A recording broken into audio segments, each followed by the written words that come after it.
Hello and welcome back to Coachify. आज हम लोग डिस्कस करने वाले हैं 2023-24 का यूनियन बजट। इस बजट में आज हम लोग डिटेल में सारा डेटा जो है डिस्कस करने वाले हैं और जो भी इंपॉर्टेंट पॉइंट्स है एग्जामिनेशन में क्या आप लोगों को पूछा जा सकता है रिलेटेड टू बजट, वो सारी चीज़ें आप लोगों को बताने वाली हूँ।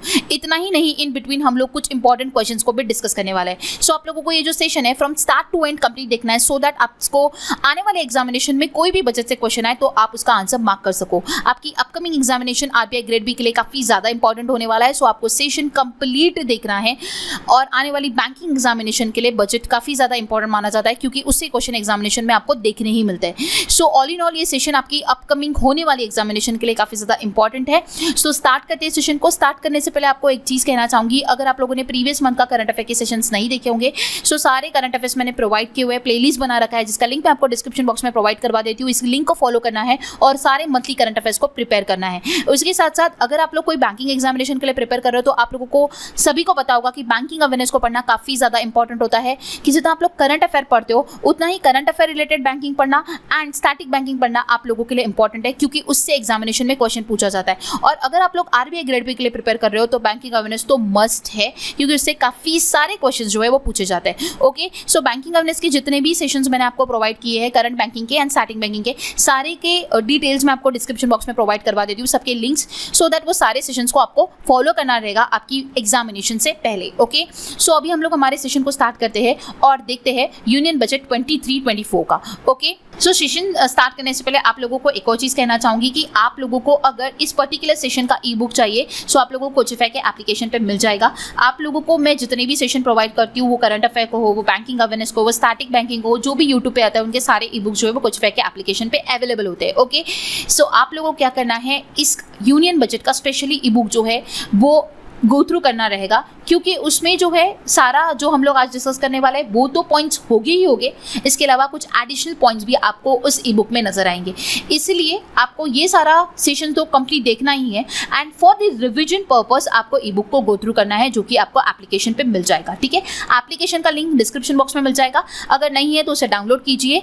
आप लोगों को स्टडी मटेरियल के सेक्शन में ई बुक का सेक्शन मिल जाएगा, वहाँ पे आप सारी ई बुक्स को एक्सेस कर सकते हो। ओके, सो अभी स्टार्ट करते हैं सेशन को और देखते हैं यूनियन बजट 23-24। सो बजट को स्टार्ट करने से पहले जो भी फर्स्ट है रिलेटेड टू यूनियन बजट वो कुछ इंपॉर्टेंट इन्फॉर्मेशन हम लोग डिस्कस कर लेते हैं quickly. Okay, so the first Indian budget was presented 160 years ago in 1860 by the Scottish economist name James Wilson. So पहला इंडियन बजट जो है वो 160 साल पहले 1860 में जो स्कॉटिश इकोनॉमिस्ट थे जेम्स विल्सन उनके द्वारा जो है प्रेजेंट किया गया। After that, the first union budget of independent India was presented by R.K. Shanmugam Shetty on 26th of November. The total revenue stood at 171.15 crore and the fiscal deficit was 24.59 crore. तो क्या बोला जा रहा है इसके बाद जो next point ये है कि जो पहला बजट था इंडिपेंडेंट इंडिया का वो R.K. Shanmugam Shetty द्वारा 26th of November 1947 में जो है प्रेजेंट किया गया एंड उस समय पे जो टोटल रेवेन्यू था that was 171.15 crore and fiscal deficit was 24.59 crore. Okay, next one. The first PM who presented the union budget was Pandit Jawaharlal Nehru in 1958-59. So पहले PM जिन्होंने बजट को प्रेजेंट किया वो थे पंडित जवाहरलाल नेहरू। 1958-59 का जो सेशन था उस दौरान का जो यूनियन बजट था वो पहले PM जो थे पंडित जवाहरलाल नेहरू उनके द्वारा प्रेजेंट किया गया था। Okay, next one. Until 16 every year it was presented on the last working day of February by the Finance Minister of India in Parliament, but after 2016 government presented it on the first day of the January. अब इस point में कुछ different बताया जा रहा है कि 2016 तक जो बजट प्रेजेंट किया जाता था वो फरवरी के लास्ट डे को किया जाता था by the finance minister of India. ठीक है, बट आफ्टर 2016 जो बजट है वो प्रेजेंट किया जाता है 1 फरवरी को, मतलब कि फरवरी के फर्स्ट डे को जो है प्रेजेंट किया जाता है after 2016। Okay, first Indian governor of RBI who presented in the interim budget in 1951-52 was CD Deshmukh. So पहले इंडियन गवर्नर जो थे आरबीआई के उन्होंने इंटरिम बजट जो था वो 1951-52 का जो सीडी देशमुख थे उन्होंने प्रेजेंट किया था। ओके, सो ये कुछ फर्स्ट थे जो कि आपको ध्यान में रखना है। एंड नेक्स्ट न्यूज़ अगेन कुछ फर्स्ट हुआ था यूनियन बजट में न्यू, उसी से रिलेटेड है।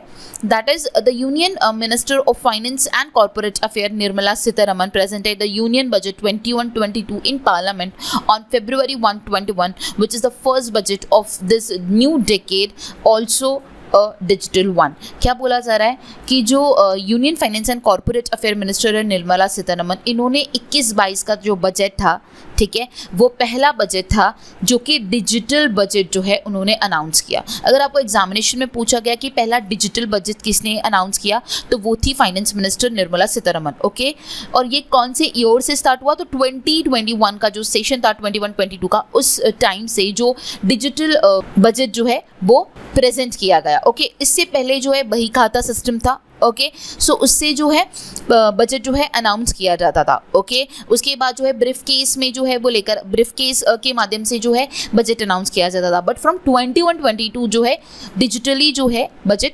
अनाउंस किया जाता है।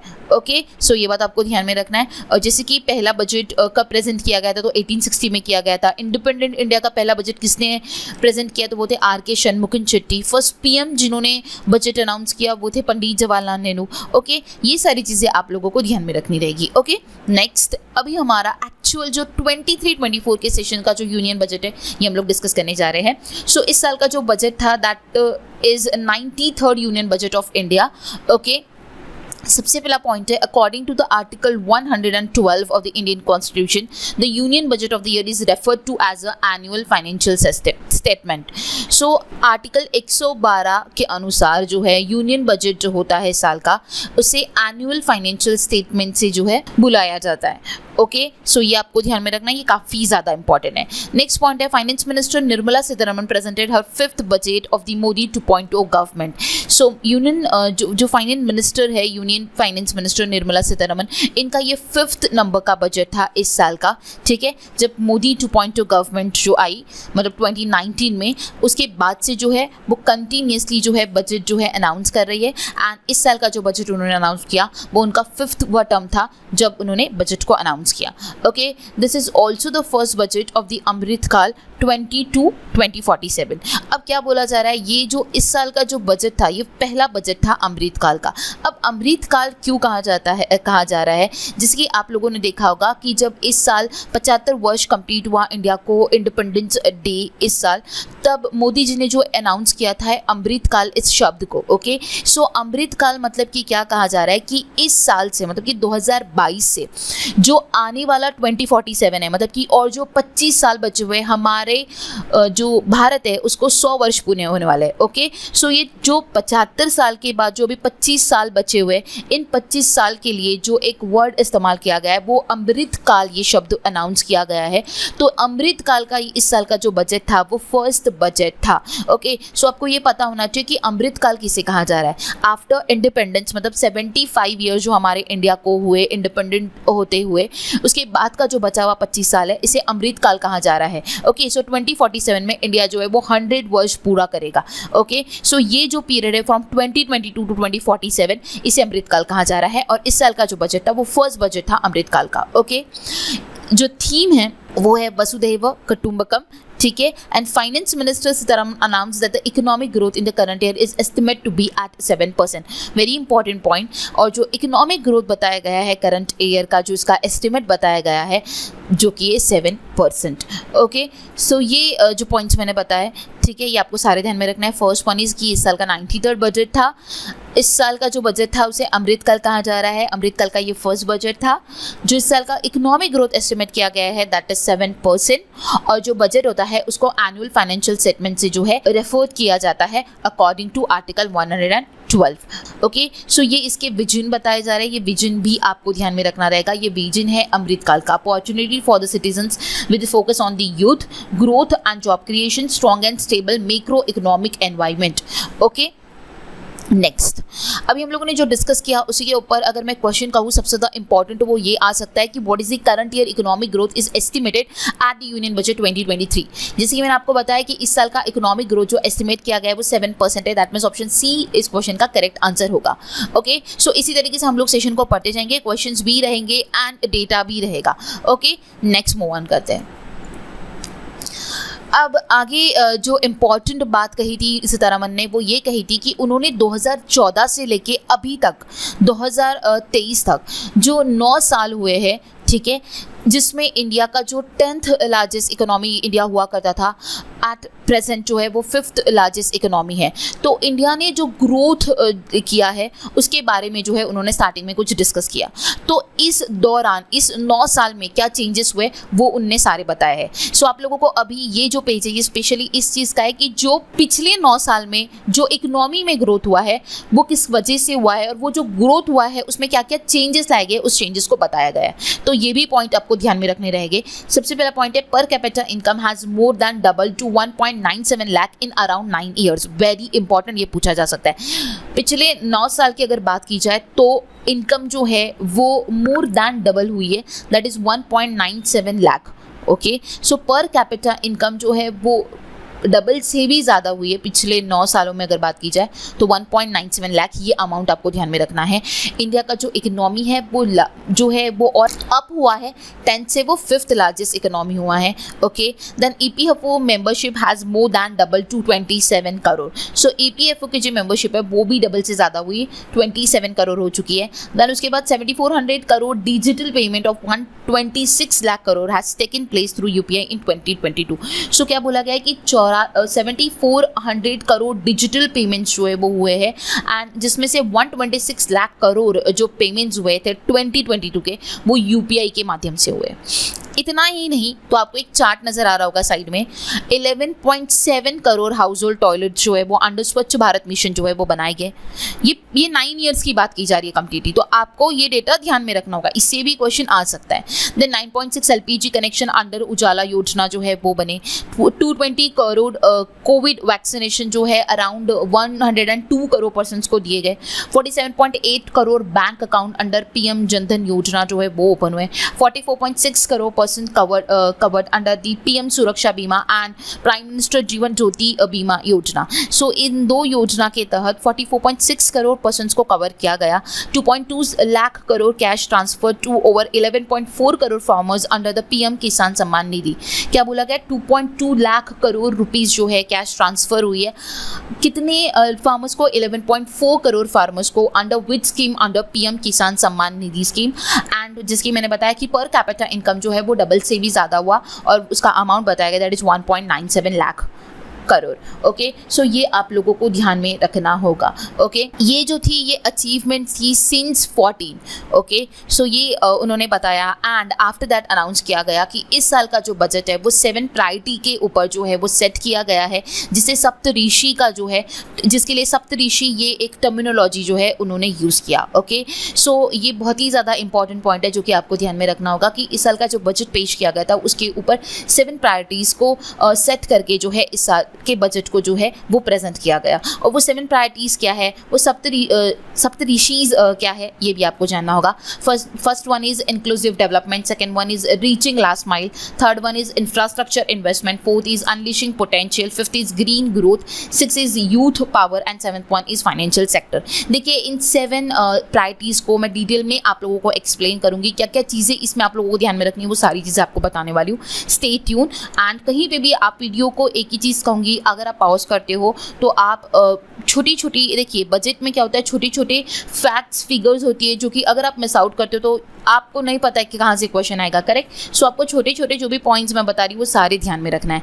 सो मूव ऑन करते हैं आगे और देखते हैं इसी के ऊपर जो हम लोगों ने अभी कुछ पॉइंट्स डिस्कस किए उसके ऊपर क्वेश्चन सबसे ज़्यादा इंपॉर्टेंट यही पूछा जा सकता है कि जो बजट था इस साल का, इसने जो है कितने प्रायोरिटीज़ को अडॉप्ट किया है, मतलब कि budget 23-24 adopt how many priorities. Okay, so 7 priorities को अडॉप्ट किया गया इस साल। ऑप्शन बी इस क्वेश्चन का करेक्ट आंसर रहेगा। कौन सी है आप देख सकते हो, आपके सामने मैंने मेंशन भी किया हुआ है और अभी मैंने रिसेंटली आप लोगों को बताया। तो ये 7 प्रायोरिटीज़ के नाम भी आपको पता होना चाहिए, क्योंकि क्वेश्चन ऐसा भी बन सकता है कि इनमें से कुछ प्रायोरिटीज़ जो है आपको ऑप्शंस में दे दिए एंड आपको ऐसा पूछा गया कि इनमें से कौन सी जो है वो इस साल के बजट से बिलोंग नहीं करती है, इसलिए आपको इन 7 सारी प्रायोरिटीज़ के नाम अच्छी तरीके से पता होने इंपॉर्टेंट है। सो क्वेश्चन वैसा भी बन सकता है। नेक्स्ट जो इंपॉर्टेंट पॉइंट है, वेरी इंपॉर्टेंट, यहाँ से काफ़ी एग्जामिनेशन में क्वेश्चन पूछे जाते हैं और ये जितनी भी फिगर्स है ये तो आपको याद करनी ही होगी, इसमें आप लोगों को कोई चॉइस नहीं है। इसके ऊपर एसएससी के एग्जामिनेशन में भी पूछा जाता है, इसके ऊपर बैंकिंग के एग्जामिनेशन में क्वेश्चन पूछा जाता है, इनके ऊपर कोई भी टेक्निकल एग्जामिनेशन जहाँ पे नॉन टेक्निकल पूछा जाता है वहाँ पे बजट से क्वेश्चन पूछा गया, तो ये स्पेशली पूछा जाता है। क्वेश्चन ऐसा होता है कि कितना बजट जो है रेलवे मिनिस्ट्री को दिया गया, कितना बजट जो है वो रोड ट्रांसपोर्ट हाईवे मिनिस्ट्री को इस साल के बजट में जो है अनाउंस किया गया। इस टाइप का वो टिपिकल क्वेश्चन जो है वो पूछा जाता है। इसीलिए आपको इस पेज पे जितनी भी फिगर्स नजर आ रही होंगी वो आपको अच्छी तरीके से ध्यान में रखना है, क्योंकि बहुत ही इंपॉर्टेंट है। सबसे पहला पॉइंट है, the finance minister announce an increase in outlay for capital expenditure by 33% to 10 trillion और 10 लाख करोड़। मतलब कि इस साल के बजट में कैपिटल एक्सपेंडिचर में 33% का बढ़ोतरी हुआ है। अगर मैं अमाउंट की बात करूं इन इंडियन रुपीस तो हो जाएगा रुपीस 10 लाख करोड़। सो उसी को हम लोग कह पाएंगे रुपीस 10 ट्रिलियन। सो 33% से बड़ा which is equal to 10 trillion which is equals to 10 lakh crore. Okay, so आपको किसी भी तरीके से क्वेश्चन अगेन पूछा जा सकता है, ठीक है। रुपीस 10 लाख करोड़ रुपीस से जो है कैपिटल एक्सपेंडिचर बढ़ा है which is equal to how many percent, so हो जाएगा 33%। ओके, सो ये आपको ध्यान में रखना है कि इस साल का जो कैपिटल एक्सपेंडिचर है वो 33% से इंक्रीज हुआ, ठीक है, which is equals to 10 trillion और 10 लाख करोड़। ओके, अब जो बजटरी अलोकेशन किया गया है डिफरेंट मिनिस्ट्री में, उसमें कितना अमाउंट किया गया है ये आपको ध्यान में रखना है। मिनिस्ट्री ऑफ कम्युनिकेशन में किया गया 1.3 lakh crore rupees. Then ministry of chemicals and fertilisers में किया गया 1.7 लाख करोड़ रुपीस। ये जो भी अमाउंट है ये लाख करोड़ रुपीस में मैंने ऊपर ऑलरेडी मेंशन किया है। ओके, तो ये समझ के रखना है सही तरीके से। Then ministry of agriculture and farmer welfare में 1.25, रूरल डेवलपमेंट में 1.60, मिनिस्ट्री ऑफ रेलवे में 2.41 विच इज वेरी इंपॉर्टेंट, काफी बार पूछा जाता है। मिनिस्ट्री ऑफ होम अफेयर में जो है 1.96, ministry of road transport highway again very important 2.70, ministry of consumer affair food public and distribution में 2.06 and ministry of defence again very important 5.94 crore. आप देख सकते हो मैंने जो है वो इंक्रीजिंग ऑर्डर में लगाया है। कम्युनिकेशन में सबसे कम जो है अमाउंट अलॉकेट किया गया, वही मिनिस्ट्री ऑफ डिफेंस में सबसे ज्यादा अमाउंट जो है वो अलॉकेट किया गया। आप लोग यहाँ पे देख पा रहे होगे। ओके, सो आप लोगों ने इस टेबल में देखा होगा कि मिनिस्ट्रीज में कितना अमाउंट जो है वो अलॉकेट किया गया इस साल के बजट में। ओके, ये अमाउंट सारी आप लोगों को अच्छी तरीके से ध्यान में रखना है। इसी के साथ साथ नेक्स्ट पेज में भी जो है कुछ अमाउंट का अलॉकेशन किया हुआ है, और ये जो अलॉकेशन हुआ है ये मेजर स्कीम्स में हुआ है। सो अब स्कीम्स में कितना अमाउंट जो है वो दिया गया है ये हम लोग डिस्कस करते हैं। सबसे पहले आता है development of the pharmaceutical industry. So pharmaceutical industry के डेवलपमेंट के लिए जो भी स्कीम्स रहेगी उसके लिए जो अमाउंट अलॉकेट किया गया है that is rupees 1250 crore. Okay, अगर मैं बात करूँ 22-23 की तो आप देख सकते हो कि कितना अमाउंट अलॉकेट किया गया था as compare to 23-24। Okay, side में जो इमेज है उसमें आपको नजर आ रहा होगा। ओके, जल जीवन मिशन में इस साल 23-24 में 70,000 करोड़ रुपए जो है वो अलॉकेट किए गए। एकलव्य मॉडल रेसिडेंशियल स्कूल्स के लिए 5,943 करोड़ रुपीस जो है अलॉकेट किए गए। प्रधानमंत्री आवास योजना के लिए 79,590 करोड़ रुपीस जो है इस साल अलॉकेट किए गए, which is being enhanced by 66%, मतलब कि 66% से बढ़ा है अगर बात की जाए इस साल। ये काफ़ी ज़्यादा इंपॉर्टेंट पॉइंट है, ये आपको ध्यान में रखना है, आपको पूछा जा सकता है, ठीक है। सो आपको ये ध्यान में रखना है 66% से जो है ये बढ़ा है, और इस साल जो अमाउंट अलॉकेट किया गया है 79,590। Okay, next one scheme for the faster adoption and manufacturing of EV fame. So fame scheme के लिए जो है 5,172 करोड़ रुपीज़ जो है अलॉकेट किया गया, and north east special infrastructure development schemes के लिए 2,491 करोड़ रुपीस जो है वो अलॉकेट किया गया। ओके, सो आपको pharmaceutical industry, Jal Jeevan mission, then Eklavya model residential schools, Pradhanmantri Awas Yojana, FAME and north east special infrastructure development scheme के लिए कितना अमाउंट इस साल के बजट में दिया गया है, अलॉकेट किया गया है, ये सारी अमाउंट आपको ध्यान में रखनी रहेगी। देखिए, जहाँ पे कुछ फैक्ट्स और फिगर्स ध्यान में रखनी है, कहाँ पर फैक्ट्स ध्यान में रखनी है, कहाँ पे फिगर्स ध्यान में रखनी है, ये मैं आपको बताऊंगी, वो स्पेशली आपको ध्यान में रखना ही होगा। ओके, सो क्या करना है आपको, ये आपको मैं ई बुक प्रोवाइड करने वाली हूँ। सो ये वाला पेज जो है आप लोगों को अच्छी तरीके से आपके जो भी जिस रूम में जहाँ पे भी आप स्टडी करते हो वहाँ पे आप सामने जो है इसे लगा दीजिए। उसके बाद बजट में जो भी अलोकेशंस किया गया है उसका भी पेज लगा दीजिए। ये जो नंबर्स होते हैं वो इजीली याद नहीं होते, जो काफ़ी सारे नंबर याद करने होते हैं। ओके, अगर ये आपके सामने रहेगा रोज, अगर आप इसे ओवरलुक करते रहोगे तो डेफिनेटली याद हो जाएगा। ओके, नेक्स्ट आगे बढ़ते हैं। अभी हम लोगों ने जो डिस्कस किया इसके ऊपर कुछ क्वेश्चंस को देख लेते हैं। क्वेश्चंस किस तरह आएगा एग्जामिनेशन में, मैंने वन लाइनर की फॉर्म में डाला हुआ है। खैर, how much amount was allocated in the union budget 23-24 for for agriculture and farmer welfare. जैसे कि मैंने आपको कहा था क्वेश्चन ऐसा ही आता है कि एग्रीकल्चर फार्मर वेलफेयर के लिए यूनियन बजट में इस साल के कितना अमाउंट जो अलॉकेट किया गया। आपको 4 ऑप्शंस रहेंगे, आपको चूज करना रहेगा, बट यहाँ पे क्योंकि मैंने वन लाइनर डाला हुआ है तो आंसर जो रहेगा इस क्वेश्चन का that is 1.25 lakh crore. Okay, then second point question ये है कि the union government of India has announced the increment of capital investment outlay in the third year by 33% to dash. देखिए गाइस, मैंने आपको ऑलरेडी बताया था कि इस साल का जो कैपिटल एक्सपेंडिचर है वो बढ़ा है 33% से। ओके, सो वो अमाउंट जो वो आपको ध्यान में रखना रहेगा। ऑप्शंस में आपको 2 तरीके का ऑप्शंस आ सकता है, एक आपको इंडियन वे में पूछा जा सकता है और सेकेंड एक इंटरनेशनल सिस्टम में पूछा जा सकता है। अगर आपको इंडियन ऑप्शंस रहेंगे तो 10 लाख करोड़ रुपीस आंसर रहेगा और इंटरनेशनल इसमें पूछा गया तो 10 ट्रिलियन जो है वो आंसर रहेगा। ओके, सो 33% से जो है वो बड़ा है कैपिटल एक्सपेंडिचर। ओके, और किसी भी तरीके से इससे क्वेश्चन बन सकता है बिकॉज ये बहुत इंपॉर्टेंट पॉइंट है। ओके, द नेक्स्ट क्वेश्चन है what is the total outlay for the प्रधानमंत्री आवास योजना इन द यूनियन बजट 2023। क्या बोला गया कि प्रधानमंत्री आवास योजना के लिए इस साल के बजट में कितना आउटले जो है वो टोटल अनाउंस किया गया।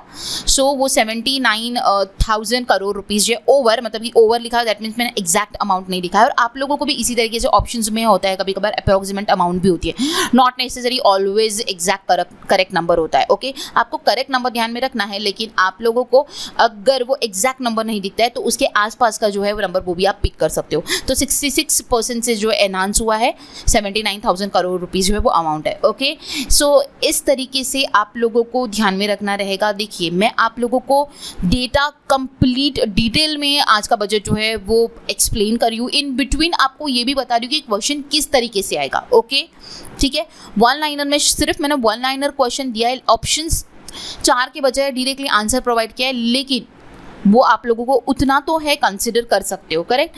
सो आप लोगों को समझना है किस तरीके से क्वेश्चन आ सकता है, उसी तरीके से आप लोगों को सारी चीज़ें जो है वो ध्यान में रखनी रहेगी। ओके, नेक्स्ट हम लोग 7 प्रायोरिटी एक्सप्लेन करने से पहले जो भी इंपॉर्टेंट पॉइंट्स वो सारे मैं आप लोगों को बता दे रही हूँ। नेक्स्ट फिर हम लोग 7 प्रायोरिटीज़ को डिस्कस करेंगे। ये एक और पॉइंट होता है, जब भी बजट अनाउंस किया जाता है तब जो पैसा होता है वो पैसा किधर से आता है और पैसा किधर जाता है, ये पॉइंट ध्यान में रखना बहुत ही ज़्यादा इंपॉर्टेंट है। ठीक है, हम जो बजट जो भी अनाउंस करते हैं, इस साल का बजट इतने पैसों का है, सो ये जो पैसा ये आता कहाँ से है, ठीक है, ये बात तो आपको पता होनी चाहिए पैसा आता कहाँ से है। तो पैसा कहाँ से आता है, देखिए 34% जो पैसा है, पैसा कहाँ से आता है मैं इसकी बात कर रही हूँ, comes from, rupees comes from. तो 34% पी मतलब परसेंट पैसा जो है वो बोरोइंग एंड अदर लाइबिलिटीज से आता है। देन कॉर्पोरेशन के टैक्स से 15% आता है, इनकम टैक्स से 15% आता है, कस्टम से 4% आता है, यूनियन एंड एक्साइज ड्यूटी से 7% आता है, जीएसटी से जो है 17% आता है, नॉन टैक्स रेवेन्यू से 6% आता है and non debt capital receipt से 2% आता है। तो हमारे पास जो पैसा जमा होता है वो कुछ इस तरीके से जमा होता है। और पैसा हमारा जो भी आता है, हम लोग जो अनाउंस करते हैं, जैसे हम लोग अभी बांटते हैं, अभी हम लोगों ने देखा, हमने स्कीम्स में अलॉकेट किया, हमने मिनिस्ट्रीज में अलॉकेट किया, जो भी इंफ्रास्ट्रक्चर डेवलपमेंट होता है, काफ़ी सारे डेवलपमेंट होता है, तो वो पैसा, ये जो भी पैसा आया फिर इसका अलॉकेशन किया जाता है। ओके, सो पैसा इस साल के बजट में वो बताया गया कि पैसा कितना परसेंट कहाँ से आया, ये भी आपको ध्यान में रखना है, और कितना परसेंट पैसा इस साल जो है जाएगा ये भी आपको ध्यान में रखना है। सो सबसे पहला जो है सेंट्रल स्पॉन्सर स्कीम में 9% पैसा जो है अलॉकेट किया गया, सेंट्रल सेक्टर स्कीम्स में 17% किया गया, इंटरेस्ट पेमेंट में 20%, मतलब कि जैसे हमने बोरोइंग्स लिए 34% हम लोग बोरो करते हैं डेवलपमेंट्स के लिए, तो उसका इंटरेस्ट भी तो देना होता है। तो हमारा जो पैसा है ना, जो हम पे करते हैं टैक्स वगैरह, उसी में से जो पैसा जमा होता है उसी में का उन्हें फिर से इंटरेस्ट भी पेमेंट करता है। मतलब 34% बोरोइंग लिया और इंटरेस्ट पेमेंट 20% अमाउंट जो है वो इंटरेस्ट में जाता है। दैन डिफेंस के डेवलपमेंट के लिए 18% अलॉकेट किया, सब्सिडीज के लिए 7% अलॉकेट किया गया, finance commission and other transfers के लिए 9% अलॉकेट किया गया, state share of tax and duties के लिए 18% अलॉकेट किया गया, पेंशन के लिए 4% अलॉकेट किया गया एंड अदर एक्सपेंडिचर्स के लिए 8% जो है वो अलॉकेट किया गया। दैट मीन्स इस साल के बजट में जो है पैसा कहाँ से आया, उसके लिए जो मैंने आप लोगों को बताया वो भी आपको ध्यान में रखना है, एंड पैसा कहाँ पे जा रहा है, कितना परसेंट जा रहा है, ये आप लोगों को ध्यान में रखना है। Very very important. अगर मैं बात करूँ इसके ऊपर किस तरीके से क्वेश्चन पूछा जा सकता है, सो यहाँ पे आप लोगों को क्वेश्चन इस तरीके का पूछा जा सकता है कि सबसे ज़्यादा जो पैसा आ रहा है वो कौन से सेक्टर से आ रहा है। ठीक है। सो पैसा आ रही की मैं अगर मैं बात करूँ तो बोरोइंग्स एंड अदर लाइबिलिटी से सबसे ज़्यादा पैसा आ रहा है, दैट इज़ 34%। और अगर मैं बात करूँ कि सबसे ज़्यादा पैसा कहाँ से जा रहा है, तो सबसे ज़्यादा पैसा जो जा रहा है वो हमारा इंटरेस्ट पेमेंट से जा रहा है। ओके, सो आपको इस तरीके से भी क्वेश्चन पूछा जा सकता है। सो जैसे कि अभी हम लोगों ने डिस्कस किया कि इसके ऊपर किस तरीके का क्वेश्चन आ सकता है, आपको हाईएस्ट अमाउंट भी पूछा जा सकता है, आपको डायरेक्टली इस तरीके से भी पूछा जा सकता है कि कॉर्पोरेशन टैक्स से कितना पैसा आया, या फिर आप लोगों को लीस्ट शेयर जो है वो भी पूछा जा सकता है कि पैसा जो गया उसमें सबसे लीस्ट किस डिपार्टमेंट में गया, किस सेक्टर में सबसे कम पैसा जो है वो जाता है, दैट इज पेंशन 4%, सबसे कम पैसा उसी में जाता है। ओके, सो किसी तरीके का भी क्वेश्चन पूछा जा सकता है, इसलिए आप लोगों को यहाँ पे भी सारे जो भी सेक्टर से पैसा आया इस टू सारे सेक्टर से जहाँ से पैसा गया उनका सब का परसेंटेज जो है वो अच्छी तरीके से समझ के ध्यान में रखना रहेगा। ओके, सो दैट क्वेश्चन कैसा भी आए आप आंसर मार्क कर सको।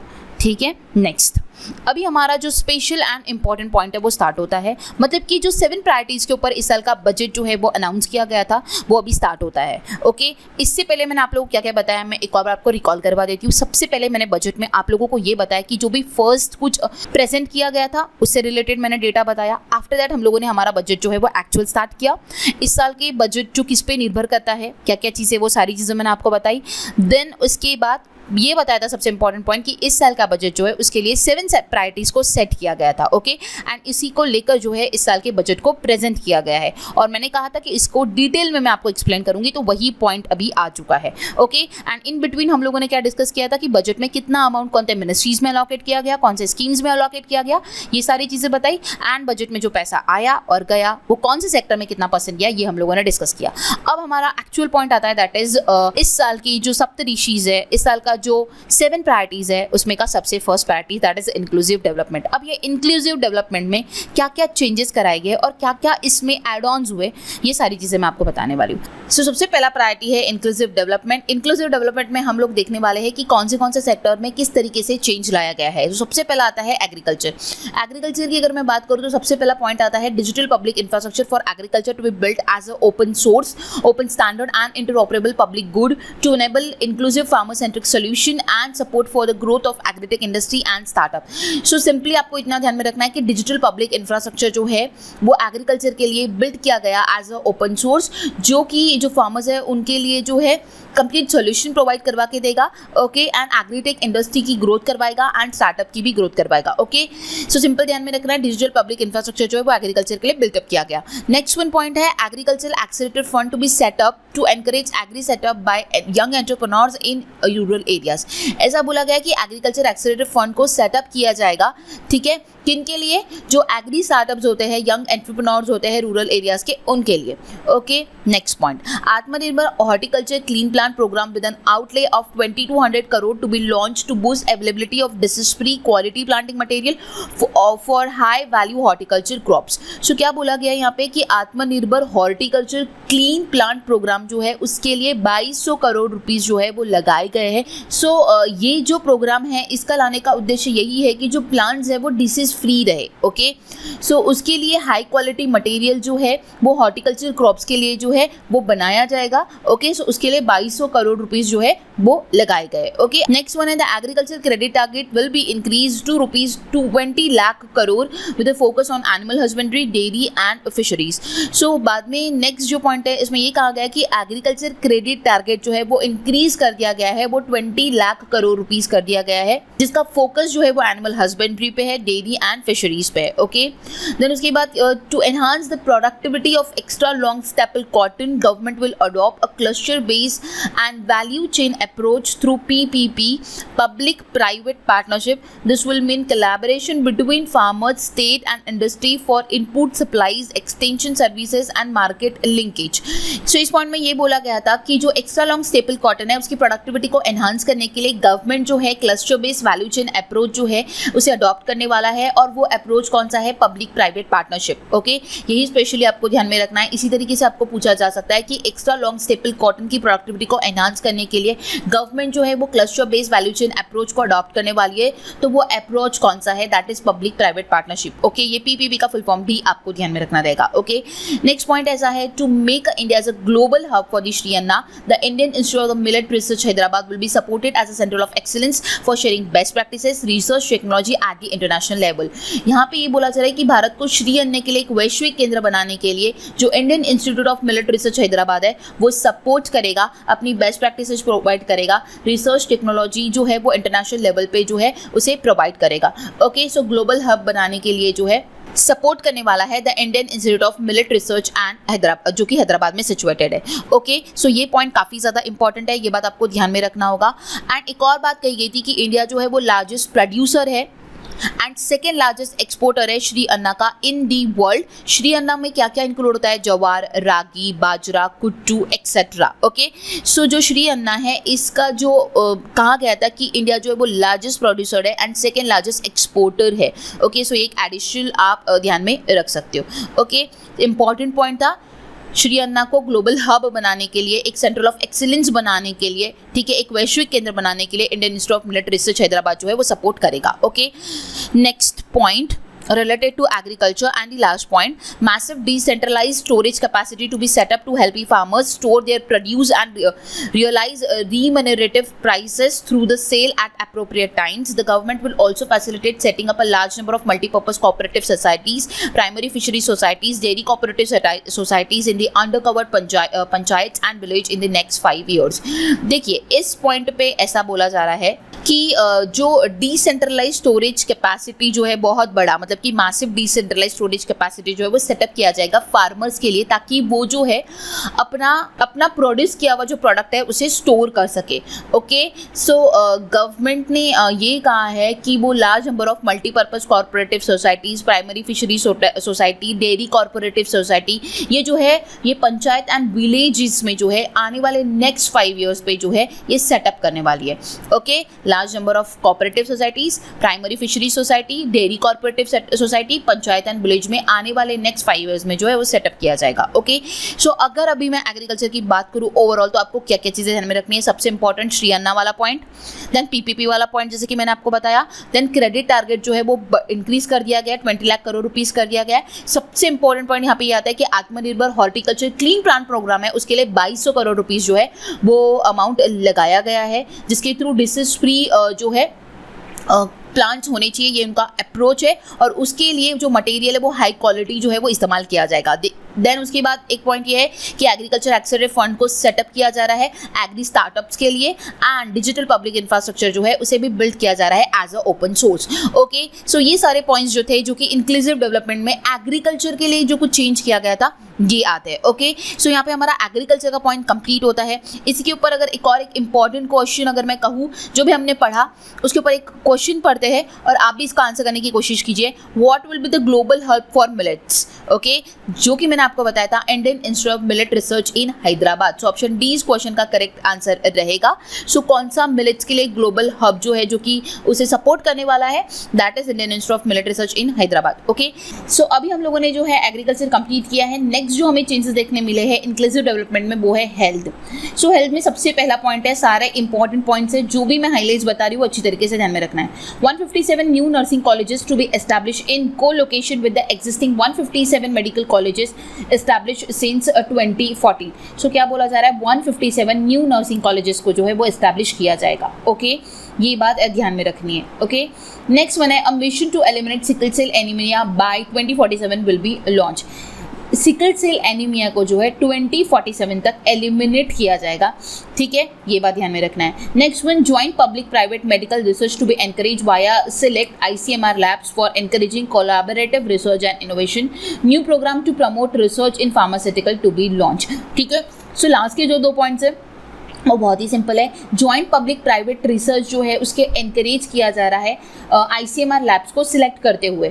ओके, जिसके थ्रू रिसर्च एंड इनोवेशंस को जो है एनकरेज किया जाएगा। ओके, और न्यू प्रोग्राम जो है जो फार्मास्यूटिकल रिलेटेड रिसर्च है उसके लिए जो है प्रमोट करने के लिए लॉन्च किया गया है।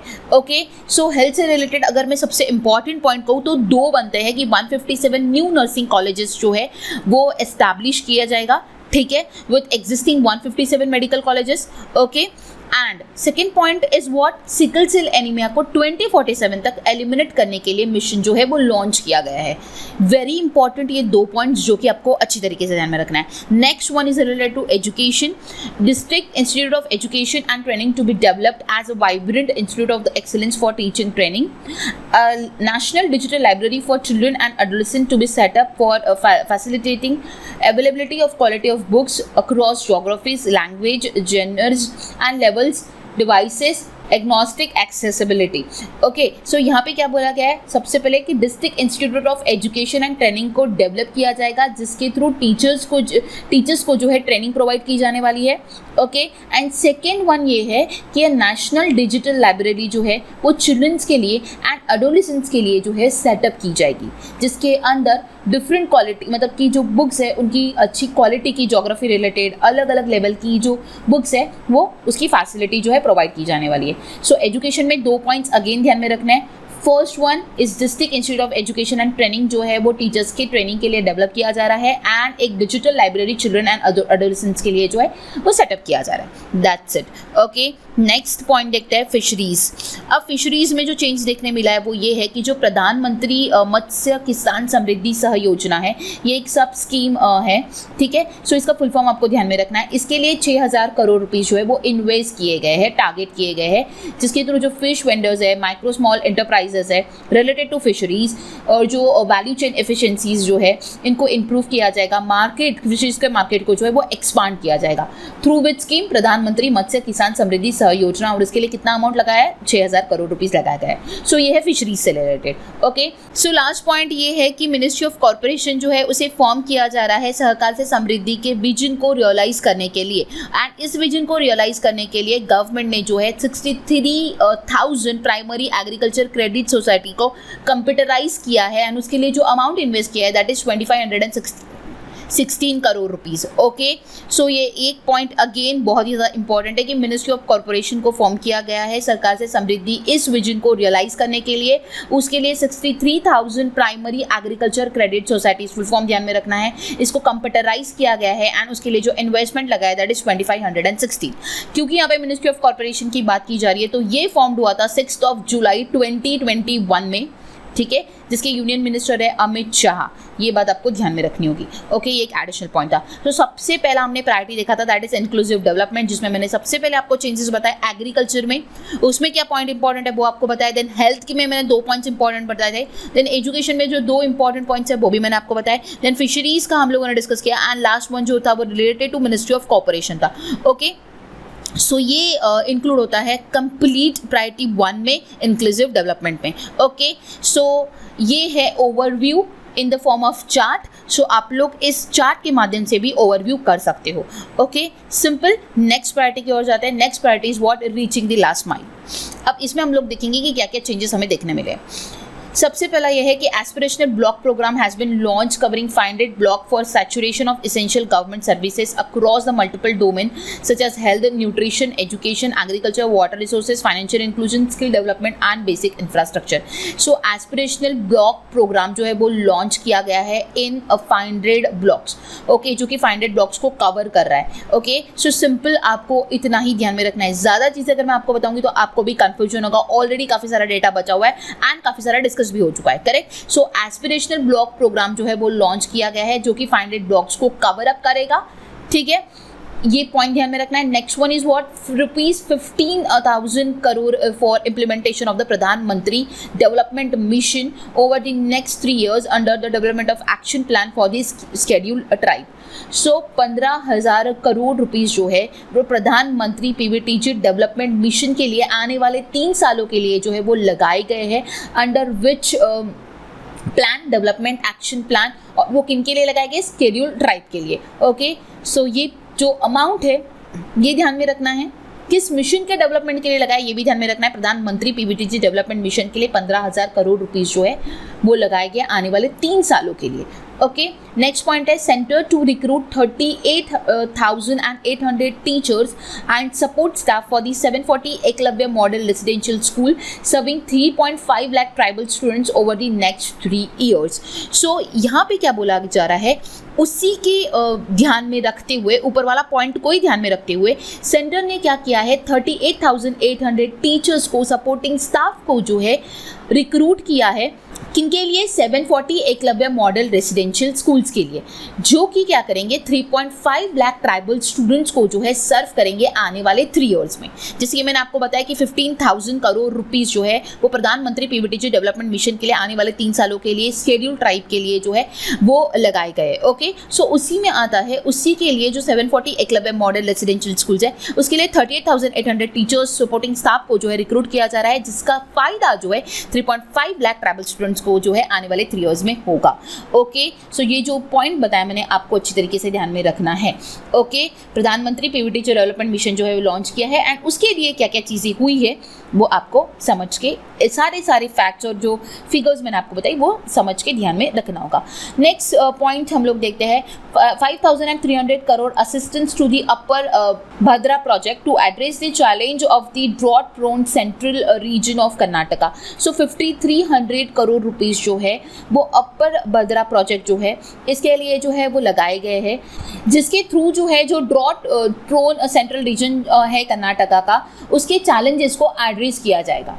ओके, सो अपर भद्रा प्रोजेक्ट के लिए 5,300 करोड़ रुपीस जो है वो लगाया गया है। ओके, जिसका टारगेट क्या है कि जो ड्रॉट प्रोन सेंट्रल रीजन है कर्नाटका का, उसके जो चैलेंजेस है उसको एड्रेस करना है। ओके, नेक्स्ट पॉइंट बहुत इंपॉर्टेंट है कि भारत श्री जो है, Bharat share repository of inscription जो है, इसे जो है सेटअप किया जा रहा है भारत श्री को, a digital epigraphy museum at Hyderabad by the archaeological survey of India. ये क्या है? ये एपिग्राफी म्यूजियम है जो कि हैदराबाद में सेटअप किया जा रहा है आर्कियोलॉजिकल सर्वे ऑफ इंडिया द्वारा। ओके, सो भारत श्री का फुल फॉर्म ध्यान में रखना है, Bharat share depository of inscription, जो कि हैदराबाद में सेटअप किया जा रहा है। ये एक डिजिटल एपिग्राफी म्यूजियम है। आपको पूछा जा सकता है what is Bharat Shri? It is a digital epigraphy museum जो कि हैदराबाद में सेटअप किया जाएगा, किनके द्वारा? आर्कियोलॉजिकल सर्वे ऑफ इंडिया द्वारा। ओके, देन उसके बाद पीएम आवास योजना के लिए जो है आउटले, मतलब कि इस स्कीम के लिए जो आउटले है वो 79,000 करोड़ रुपीस जो है वो रखा गया है एंड ये जो इंक्रीज हुआ, ये 66% इंक्रीज हुआ। ऑलरेडी मैंने स्कीम्स का जो पॉइंट था उसमें मैंने आप लोगों को एक्सप्लेन किया था कि पीएम आवास योजना के लिए जो है अमाउंट 79,000 करोड़ रुपीस जो है वो इन्वेस्ट किया गया है, which is increase by 66%। Okay, क्योंकि ये इस प्रायोरिटी में इंक्लूड होता है तो मैंने यहाँ पे रिपीट आप लोगों को एक्सप्लेन किया है, तो आपको ये ध्यान में रखना होगा। ओके, सो ये सारी चीज़ें आती है सेकेंड प्रायोरिटी में, reaching the last mile. Okay, अगर मैं आपको एक शॉर्ट फॉर्म में अगर आपको रिवाइज करना है तो मैंने साइड में आप लोगों के लिए वो चार्ट जो है वो मेंशन किया गया है, वो भी आप पढ़ सकते हो। और एक और चीज़ इसमें कवर अप होती है कि जो ये फ्री फूड ग्रेन्स जो है to all Antyodaya and priority household जो है उसके लिए 1 साल के लिए बढ़ा दिया गया है। ओके, सो आप सभी को पता होगा कि जब कोविड चल रहा था उस समय पे राशन जो है वो फ्री में जो है वो प्रोवाइड किया जा रहा था। ओके, अंडर प्रधानमंत्री गरीब कल्याण अन्न योजना। ओके, सो उसको 1 साल के लिए, ऐसा कहा गया इस साल के बजट में कि उसको 1 साल के लिए फ्रॉम 1 जनवरी 2023 से लेके 1 साल के लिए पूरा जो है वापस फ्री में राशन और आने वाले 1 साल के लिए फ्री में प्रोवाइड किया जाएगा। ओके, सो वो भी इसी में ही कवर अप होता है, तो ये भी आपको ध्यान में रखना है। ओके, यहाँ पे हमारा सेकंड प्रायोरिटी कंप्लीट होता है, reaching the last mile. Okay, एक बार रिकॉल करवा दूं तो क्या ध्यान में रखना है, एस्पिरेशन ब्लॉक प्रोग्राम जो है वो लॉन्च किए गए जो कि 500 ब्लॉक को कवर अप करेंगे। ओके, देन सेकेंड पॉइंट ये था कि प्रधानमंत्री पीवीटीजी डेवलपमेंट मिशन जो है उसे लॉन्च किया जा रहा है, उसके लिए जो अमाउंट इन्वेस्ट किया दैट इज 1,500 करोड़ रुपीस आने वाले 3 सालों के लिए अमाउंट इन्वेस्ट किया गया है। एंड किन के लिए किया गया है? शेड्यूल ट्राइब्स के लिए किया गया है, जिसके थ्रू क्या किया जाएगा, 740 एकलव्य मॉडल रेसिडेंशियल स्कूल्स को जो है टीचर्स को एंड अदर स्टाफ्स को रिक्रूट किया जाएगा। उसका नंबर कितना है? 38,800 एंड इसका फायदा किनको होगा? 3.5 लाख ट्राइबल स्टूडेंट्स को इसका फायदा होगा। ओके, नेक्स्ट पॉइंट कहूँ तो अपर भद्रा प्रोजेक्ट जो है उसके लिए 5300 करोड़ रुपीस जो है वो इन्वेस्ट किए गए हैं। ओके, एंड भारत श्री को जो है सेटअप किया गया है। Okay, and PM Awas Yojana का जो है वो 79,000 करोड़ रुपीस जो है वो इन्वेस्ट किया गया है, जो कि 66% से इंक्रीज हुआ है इस साल। ओके, सो मैंने एक बार रिकॉल भी करवा दिया है। इसी के ऊपर देखते हैं कि क्वेश्चन अगर आता है, एक आधा क्वेश्चन मैं एक्सप्लेन कर रही हूँ आपको। देखिएगा, इस मैं आपको सारा बजट एकदम डिटेल में एक्सप्लेन कर रही हूँ। हम लोग कंटिन्यूस सिर्फ क्वेश्चंस को नहीं डिस्कस करें, मैं आपको ये बता रही हूँ कि आपको क्या आ सकता है, एंड इन बिटवीन कोई हम कुछ क्वेश्चन जो है हम डिस्कस कर रहे हैं। ओके, सो एक क्वेश्चन हम लोग देखते हैं, how many teachers and staff are to be recruited in the next 3 years for the 740 Eklavya model residential schools. So answer हो जाएगा इसका 38,800। ऑप्शन ए इस क्वेश्चन का करेक्ट आंसर होगा। जैसे कि मैंने आपको बताया उसी तरीके से क्वेश्चन पूछा गया है कि कितने टीचर्स एंड सपोर्टिंग स्टाफ को जो है रिक्रूट किया गया, आने वाले 3 सालों के लिए रिक्रूट किया जाएगा 740 एकलव्य मॉडल रेसिडेंशियल स्कूल्स के लिए। तो वो है 38,800, जिसका फायदा कितने स्टूडेंट्स को होगा? 3.5 लाख ट्राइबल स्टूडेंट्स को होगा। Okay, next priority number 3, infrastructure and investment. So यहाँ पे सबसे पहला पॉइंट आता है, capital investment outlay has been increase for the third successive year by 33% to 10 lakh crore, which would be 3.3% of the GDP. Very very important point, capital investment outlay जो है वो increase हुआ, ये भी मैंने ऑलरेडी आपको बताया। 3 सालों से ये कॉन्सिक्यूटिवली सक्सेसिवली जो है ये इंक्रीज ही हो रहा है। सो 33% जो है कैपिटल इन्वेस्टमेंट बढ़ा है, which is equal to 10 lakh crore, and ये आता है 3.3% ऑफ जीडीपी। ओके, ये भी आपको ध्यान में रखना है, बहुत ही ज़्यादा इंपॉर्टेंट है। Next point, the government has decided to continue the 50-year interest free loan to state government for 1 more year to aid the infrastructure investment with the outlay of 1.3 lakh crore. So government ने ऐसा decide किया है कि जो 50-year interest free loan जो था state government का, इसे और 1 साल के लिए जो है आगे बढ़ा दिया गया है, एंड उसके लिए जो अमाउंट उन्होंने इन्वेस्ट किया है वो 1 more year जो ये स्टेट गवर्नमेंट को इंटरेस्ट फ्री लोन देने वाले हैं। सो उसके लिए जो अमाउंट इन्वेस्ट किया that is 1.3 lakh crore rupees. Okay, next point, infrastructure finance secretariat जो है इसे सेटअप किया जाएगा, ठीक है, जिसके थ्रू जो प्राइवेट इन्वेस्टमेंट है, इंफ्रास्ट्रक्चर मतलब प्राइवेट इन्वेस्टमेंट जो है ज़्यादा होगा इन इंफ्रास्ट्रक्चर। मतलब कि क्या बोला जा रहा है कि इंफ्रास्ट्रक्चर फाइनेंस सेक्रेटरीट जो है ये सेटअप होगा which will aid in attracting more private investment in infrastructure. मतलब अगर इंफ्रास्ट्रक्चर में प्राइवेट इन्वेस्टमेंट जो है इसके वजह से जो है वो और ज़्यादा होगा। ओके, सो इंफ्रास्ट्रक्चर फाइनेंस सेक्रेटरीट जो है वो सेटअप किया जा रहा है। नेक्स्ट पॉइंट जो है वो है 100 important transport infrastructure project for the last and first mile connectivity for ports, coal, fertilizers, food grains etc. have been identified and will be supported. So यहाँ पे ये बोला जा रहा है कि 100 important transport infrastructure project जो है उन्हें identify किया जाएगा and उन्हें support भी किया जाएगा for the last and first mile connectivity of the ports, coal, fertilizers and food grains. This project will be taken up on priority with the investment of rupees 75,000 crore including 15,000 crore for the private sources. 50 more airport helicopters, aerodromes and advanced landing ground will be revived for improving regional air connectivity. So बोला गया है कि इस project के लिए जो है amount जो इन्वेस्ट किया गया है दैट इज 7500 करोड़ रुपीस, जिसमें 15,000 करोड़ रुपीस जो है वो प्राइवेट सोर्सेज के लिए इंक्लूड होते हैं। ओके, एंड इसी के साथ साथ ये भी बताया गया है कि उसी में ही 50 मोर एयरपोर्ट्स को, हेलीकॉप्टर्स को, एरोड्रोम्स को और एडवांस लैंडिंग ग्राउंड जो होते हैं उनको रिवाइव करने के लिए, मतलब कि उनकी रीजनल एयर कनेक्टिविटी को और भी इम्प्रूव किया जाएगा। ठीक है, मतलब कि यहाँ पे ये बोला जा रहा है कि 100 इंपॉर्टेंट ट्रांसपोर्ट इंफ्रास्ट्रक्चर प्रोजेक्ट जो है उन्हें आइडेंटिफाई किया गया, उन्हें सपोर्ट किया जाएगा, और इसका सपोर्ट करने का उद्देश्य यही है कि जो लास्ट और फर्स्ट माइल कनेक्टिविटी है related to ports, coals, fertiliser, food grains, उसको जो है इंप्रूव किया जाने वाला है। सो उसी के लिए जो अमाउंट इन्वेस्ट किया गया है दैट इज 75,000 करोड़ रुपीस, जिसमें प्राइवेट सोर्सेज के लिए 1500 करोड़ रुपीस जो है वो अलॉकेट किया गया है। एंड उसी में जो है 50 एयरपोर्ट जो है, हेलीकॉप्टर्स जो है, एरोड्रोम जो है, एडवांस लैंडिंग ग्राउंड जो है, उनकी रीजनल एयर कनेक्टिविटी जो है उसको इम्प्रूव किया जाएगा। ठीक है, ये सारे पॉइंट्स आपको अच्छी तरीके से ध्यान में रखना रहेगा। लास्ट पॉइंट ये है कि UIDF will be establish. UIDF क्या होता है? Urban infrastructure development fund will be establish through use of priority sector lending shortfall which will be manage by the national housing bank and will be use by the public agencies to create the urban infrastructure in tier 2 and tier 3 cities. तो simply इतना ध्यान में रखना है कि urban infrastructure development fund जो है उसे एस्टैब्लिश किया जा रहा है। ठीक है, किसको इस्तेमाल करते हुए? प्रायोरिटी सेक्टर लेंडिंग शॉर्टफॉल को इस्तेमाल करते हुए। ठीक है, जिसको मैनेज करेगा नेशनल हाउसिंग बैंक ओके, सो अर्बन इंफ्रास्ट्रक्चर डेवलपमेंट फंड को एस्टैब्लिश किया जाएगा, ये पॉइंट आपको सिंपली ध्यान में रखना है, दैट्स इट। ओके, अब ये था हमारा related to infrastructure and investment, मतलब कि ये जो था हमारा ये प्रायोरिटी 3 के कुछ पॉइंट्स थे। एक और बार अगर रिकॉल करवा दूं तो सिंपल है कि कैपिटल इन्वेस्टमेंट जो है वो 33% से इंक्रीज हुआ, which is equal to 10 lakh crore. अगर मैं कहूँ तो वो आएगा 3.3% of GDP. Okay, very important point, सबसे ज़्यादा इंपॉर्टेंट पॉइंट है, ठीक है। उसके बाद जो पॉइंट आता है कि जो 50 ईयर्स इंटरेस्ट फ्री लोन जो स्टेट गवर्नमेंट्स को दिया जाता था उसको 1 साल के लिए कंटिन्यू कर दिया गया, उसके लिए 1.3 लाख रुपीज़ जो है करोड़ रुपीज़ जो है वो इन्वेस्ट किए गए। Okay, then infrastructure finance secretariat को जो है वो सेटअप किया जा रहा है। ओके, देन उसके बाद जो हमने नेक्स्ट पॉइंट डिस्कस किया वो है 100 इंपॉर्टेंट ट्रांसपोर्ट इंफ्रास्ट्रक्चर प्रोजेक्ट को आइडेंटिफाई किया जाएगा एंड सपोर्ट किया जाएगा, एंड यूआईडीएफ जो है अर्बन इंफ्रास्ट्रक्चर डेवलपमेंट फंड जो है उसे इस्टेब्लिश किया जाएगा in tier 2 and tier 3 cities.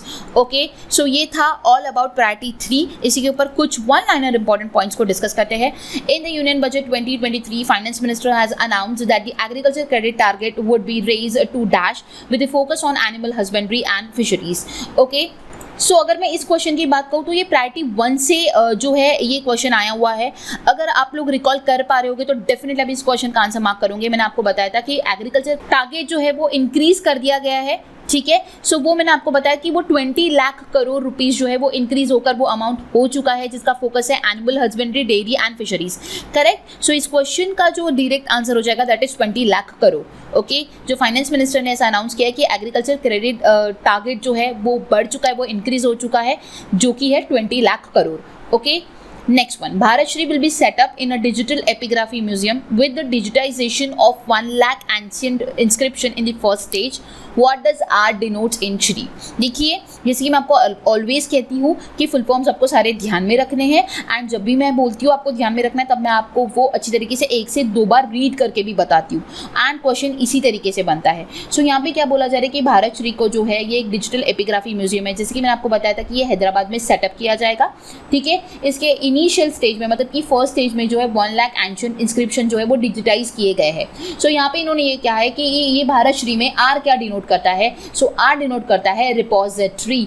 Bharat Shri का फुल फॉर्म होता है Bharat share repository of inscriptions. Okay, so हम लोगों ने भारत श्री जो पढ़ा था वो सेकेंड प्रायोरिटी में पढ़ा था, correct. Next one, in the Union Budget 23-24, the Union Finance Minister Nirmala Sitharaman has announced the targeted fiscal deficit for 25-26 is a dash. देखिए, यहाँ पे ये जो पॉइंट है ये थोड़ा डिफरेंट पॉइंट है, ये पॉइंट आगे ज़रूर आने वाला है, लेकिन ये वन लाइनर जो है पहले आ चुका है। मैं आपको फिर भी बता देती हूँ कि इस साल के बजट में निर्मला सीतारमन ने जो है ऐसा अनाउंस किया है कि 2025-26 का जो फिस्कल डेफिसिट है उसका टारगेट कितना रखा गया है, वो रखा गया है 4.5%, ठीक है, टू बी बिलो 4.5%। ओके, सो ये आपको ध्यान में रखना है, अभी ध्यान में रखिए, आगे ये पॉइंट को मैं डेफिनेटली एक्सप्लेन करने वाली हूँ, ठीक है। जो फिस्कल डेफिसिट को टारगेट किया गया है 25-26 के, वो है बिलो 4.5%। ओके, नेक्स्ट पॉइंट है what is the total Outplay of effective capital expenditure in the union budget 23-24। ये भी पॉइंट आगे आने वाला है। इफेक्टिव कैपिटल एक्सपेंडिचर का टोटल आउटले इस साल के बजट में जो है वो कितना रखा गया है, that is 13.7 lakh crore rupees. Okay, next, how much amount was allocated for the Upper Bhadra project to provide sustainable micro irrigation and filling up of surface tanks for drinking water in the Union Budget 23-24? So Upper Bhadra project के लिए कितना amount allocate किया गया ये मैंने आपको already बताया गया था, ये किया है 5300 करोड़ रुपीस। नेक्स्ट वन है allocation of dash of urban infra development fund has been made. So UIDF के लिए कितना अमाउंट allocate किया गया है, मैंने बताया था आपको UIDF को एस्टैब्लिश किया जाएगा, तो उसके लिए जो अमाउंट अलॉकेट किया गया दैट इज 10,000 करोड़ रुपीस, ठीक है। सो ये आपको ध्यान में रखना है कि अर्बन इंफ्रा डेवलपमेंट फंड जो है उसके लिए रुपीस 10,000 करोड़ रुपीस जो है वो अलॉकेट किए गए हैं। कंटिन्यू करते हैं प्रायोरिटी 4 को, अनलिशिंग दी पोटेंशियल। अब अनलिशिंग दी पोटेंशियल में क्या कवर अप किया गया है देखते हैं। Mission Karmayogi has help implement capacity building plans for civil servants with the launch of an integrated online training platform called IGOT Karmayogi. Government employee are provided learning opportunities. So यहाँ पे ये बोला जा रहा है कि मिशन कर्मयोगी जो है, जो कि मदद करने वाला है सिविल सर्वेंट्स को कैपेसिटी बिल्डिंग प्लान्स को इम्प्लीमेंट करने के लिए।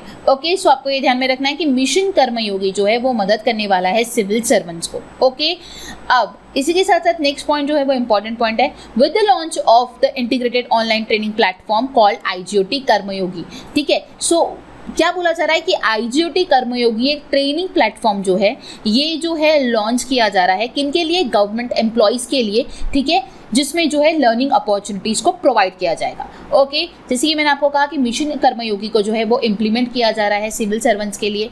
ठीक है, जो कि कैपेसिटी बिल्डिंग प्लान्स को इम्प्लीमेंट करेगा। सो उसी के साथ साथ ये कहा गया है कि उसी के माध्यम से, उसी के थ्रू जो है IGOT कर्मयोगी इस ट्रेनिंग प्लेटफॉर्म को जो है, ऑनलाइन ट्रेनिंग प्लेटफॉर्म को जो है लॉन्च किया गया गवर्नमेंट एम्प्लॉयज़ के लिए, जो कि लर्निंग अपॉर्चुनिटीज़ जो है प्रोवाइड करेगा। ओके, ध्यान में रखना है, ये पॉइंट काफ़ी ज़्यादा इंपॉर्टेंट है। नेक्स्ट पॉइंट ये है कि 3 centre of excellence for artificial intelligence to be set up in a top educational institute to realise the vision of make AI in India and make AI work for India. So 3 जो है centre of excellence artificial intelligence जो है वो setup किया जाएंगे। ठीक है, जिसका विजन यही है कि make artificial intelligence in India and make artificial intelligence work for India. Okay, so simple point है, ज़्यादा कुछ नहीं है। 3 सेंटर ऑफ एक्सेलेंस जो है वो आर्टिफिशियल इंटेलिजेंस के सेटअप किए जाने वाले। ओके, जिसका विजन भी आप लोगों को ध्यान में रखना है, क्योंकि विजन भी पूछा जा सकता है, make AI in India and make AI for AI work for India. Okay, so next point में ये कहा गया है कि 100 लैब्स जो है इंजीनियरिंग इंस्टीट्यूट्स की 5G सर्विसेज को यूज़ करके एप्लीकेशन को जो है डेवलप करने वाली है, जिसके थ्रू न्यू अपॉर्चुनिटीज़ जो है वो अनलॉक होगी। ओके, सिंपल है, 100 लैब्स जो है वो डेवलप करेगी एप्लीकेशंस को using 5G services. Okay, next point ये है हमारा कि नेशनल डेटा गवर्नेंस पॉलिसी को जो है फॉर्मुलेट किया जाएगा, जिसके थ्रू इनोवेशन एंड रिसर्च को जो है सपोर्ट किया जा रहा है। ओके, नेक्स्ट पॉइंट ये है कि KYC का प्रोसेस को और सिंप्लीफाई किया जा रहा है एंड उसी के लिए जो है डिजी लॉकर सर्विस जो है वो वन स्टॉप सोल्यूशन जो है वो प्रोवाइड करेगा। Okay, then phase 3 of the E-Court project to be launch with the outlay of 7,000 crore for the efficient administration of justice. ठीक है, सो E-Court प्रोजेक्ट का जो फेज 3 है वो लॉन्च किया गया, उसके लिए 7,000 करोड़ रुपीज़ जो है वो इन्वेस्ट किया गया है। Then introduction of Jan Vishwas bill to amend 42 acts in order to enhance the ease of doing business. So Jan Vishwas bill जो है उसको इंट्रोड्यूस किया गया है, जिसके थ्रू 42 एक्ट्स को अमेंड किया जाएगा to enhance the ease of doing business. Very important point ध्यान में रखना है आप लोगों को। And the last point is for enhancing the ease of doing business more than 39,000 compliances have been reduced and more than 3,400 legal provision have been decriminalized. Okay, so ease of doing business को जैसे कि मैंने कहा कि enhance करना है, तो उसी के लिए 39,000 compliances जो है वो रिड्यूस किए गए हैं एंड मोर 3,400 लीगल प्रोविजंस जो है वो डीक्रिमिनलाइज जो है वो किए गए हैं। ओके, ये ध्यान में रखना है कि जन विश्वास बिल को इंट्रोड्यूस किया गया है। ठीक है, to amend 42 acts in order to enhance the ease of doing business and उसी के लिए जो है 39,000 कंप्लायंसेस जो है वो रिड्यूस हुए हैं एंड 3,400 लीगल प्रोविजंस जो है वो डिक्रिमिनलाइज भी किए गए हैं। Okay, very important. सो यहाँ पे हमारा 4 प्रायोरिटी भी कंप्लीट होता है। सो यहाँ पे आपको क्या क्या चीज़ें ध्यान में रखनी है कि मिशन कर्मयोगी जो है वो हेल्प करने वाला है सिविल सर्वेंट्स को।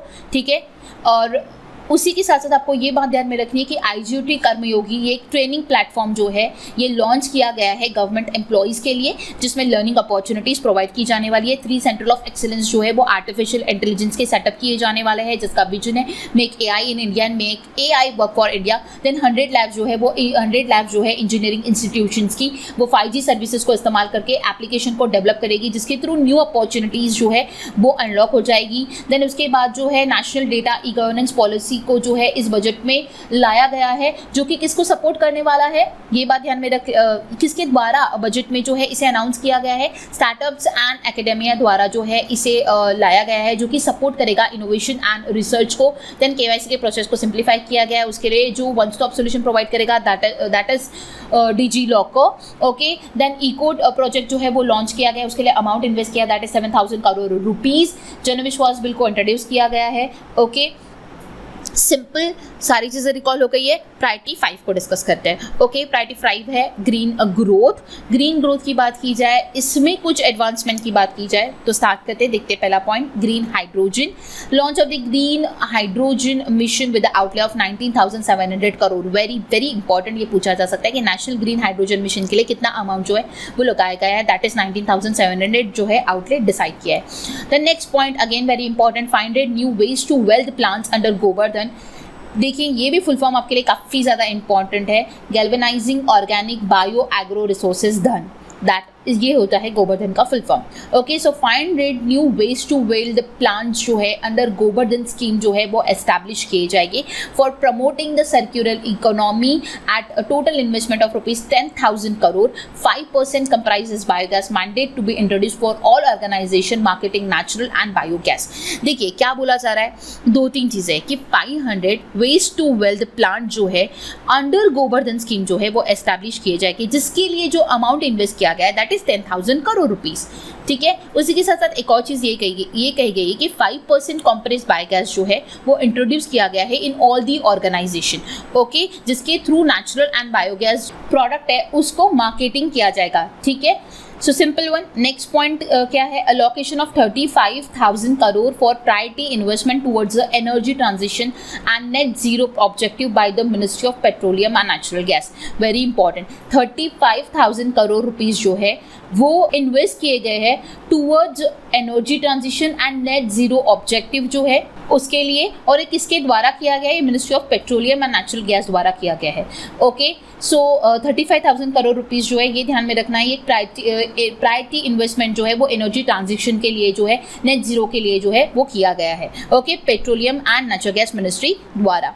ओके, नेक्स्ट पॉइंट को डिस्कस करते हैं, Amrit Dharohar scheme to be implemented over the next 3 years to encourage optimal use of wetlands, enhance biodiversity, carbon stock, eco tourism opportunities and income generation for the local communities. So ये बात ध्यान में रखना है simply कि अमृत Dharohar scheme को जो है इम्प्लीमेंट किया गया है आने वाले 3 सालों के लिए, जो कि एनकरेज करेगा, आप पढ़ सकते हो dash dash dash. Okay, next one है annual production of 5 MMT under the green hydrogen mission to be targeted by the 2030 to facilitate transition of the economy to low carbon intensity and to reduce the dependence on fossil fuel imports. Okay, so यहाँ पे क्या बोला गया है कि annual production जो है वो 5 MMT का किया जाएगा अंडर ग्रीन हाइड्रोजन मिशन। ठीक है, जिसका टारगेट मतलब जिसका जो टारगेट है वो 2030 रखा गया है, और इनका ये कहना है कि जिसके थ्रू लो कार्बन इंटेंसिटी जो है उसको प्रमोट किया जाएगा। ठीक है, एंड फॉसिल फ्यूल के इंपोर्ट के ऊपर जो डिपेंडेंसी है उसको रिड्यूस किया जाएगा। ठीक है, सो 5 MMT, सो ये जो MMT है ये है million metric tonne. So annual production जो है वो 5 मिलियन मेट्रिक टन जो है वो किया जाएगा अंडर ग्रीन हाइड्रोजन मिशन, जिसका टारगेट किया गया है 2030 तक का। ओके, नेक्स्ट पॉइंट ये हमारा कि PM program for restoration awareness nourishment and amelioration of mother earth, PM PRANAM, to be launch to incentivize states, union territories to promote alternative fertilizers and balance use of the chemical fertilizers।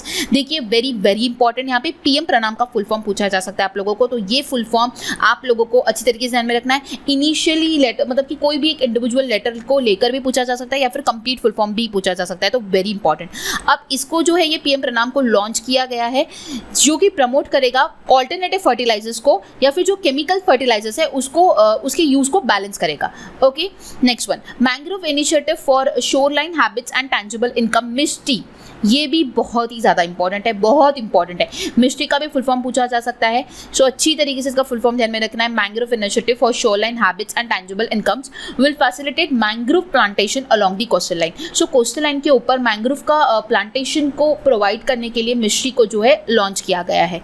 ठीक है, next, green credit program to be notified under the Environment Protection Act to incentivize and mobilize the additional resources for environmentally sustainable and responsive action। Again यहाँ पे ये बोला गया है कि green credit programme को जो है नोटिफाई किया गया है अंडर Environment Protection Act। ठीक है। सो ये जो प्रोग्राम है ये it is related to environment, so ये एनवायरमेंट के लिए इस प्रोग्राम को जो है नोटिफाई किया गया है under the environment protection act. Okay, next कुछ पॉइंट को कंटिन्यू करते हैं, देन एक बार रिवीजन करेंगे सो दैट सारे पॉइंट्स जो है वो रिकॉल हो जाएंगे। नेक्स्ट पॉइंट है battery energy storage system with a capacity of 4000 megawatt are to be promoted to steer the economy on the sustainable development path. So battery energy storage system जो है उसका capacity 4000 megawatt और जो are जो है उसको promote किया जाएगा, ठीक है। सो नेक्स्ट पॉइंट हमारा ये है कि 20,700 crore outlay provided for the renewable energy grid integration and evacuation from Ladakh. So Ladakh के जो रिन्यूएबल एनर्जी ग्रिड इंटीग्रेशन है उसके लिए 20,700 करोड़ रुपीस जो है वो लगाया जाएगा। देन उसके बाद ये बोला है कि नेचुरल फार्मिंग को प्रमोट करने के लिए 10,000 भारतीय प्राकृतिक खेती बायो इनपुट रिसोर्सेज सेंटर जो है वो एस्टैब्लिश किए जाएंगे, ठीक है, जिसके थ्रू जो है national level distributed micro fertilisers and pesticide manufacturing network को जो है डेवलप किया जाने वाला है। ओके, सो ये सारी चीजें कवर अप होती है ग्रीन ग्रोथ में, जो कि काफी सारी हुई। सो एक बार क्विकली रिकॉल करते हैं। सबसे पहले ग्रीन हाइड्रोजन की बात करते हैं तो ये मिशन लॉन्च किया गया एंड उसके लिए 19,700 करोड़ रुपीस जो है वो इन्वेस्ट किए गए। Then next very important point is what 500 new waste to wealth plant जो है अंडर गोवर्धन स्कीम जो है एस्टैब्लिश किया जाएगा। गोवर्धन का फुल फॉर्म यहाँ पे ध्यान में रखना है, galvanising organic bio agro research धन, ठीक है, जिसके थ्रू जो है 10,000 करोड़ रुपीस मतलब कि इस गोवर्धन स्कीम के लिए जो है वो इन्वेस्ट किए गए हैं, ठीक है। एंड 5% कॉम्प्रेस्ड बायोगैस को जो है वो इंट्रोड्यूस किया गया है इन ऑल ऑर्गेनाइजेशन, जिसके थ्रू नेचुरल एंड बायोगैस की जो प्रोडक्ट्स है उसको मार्केट किया जाएगा। ओके, सो सिंपल है, 500 new waste to wealth plant जो है अंडर गोवर्धन स्कीम डेवलप होने वाला है, उसके लिए अमाउंट इन्वेस्ट होगा 10,000 करोड़ रुपीस। उसके बाद नेक्स्ट पॉइंट ये है कि एनर्जी ट्रांजिशन के लिए नेट जीरो ऑब्जेक्टिव के लिए जो है ministry of petroleum and natural gas द्वारा जो है 35,000 करोड़ रुपीस जो है वो अलॉकेट किए गए। ओके, नेक्स्ट पॉइंट है अमृत धरोहर स्कीम को जो है इंप्लीमेंट किया जाएगा आने वाले 3 सालों के लिए।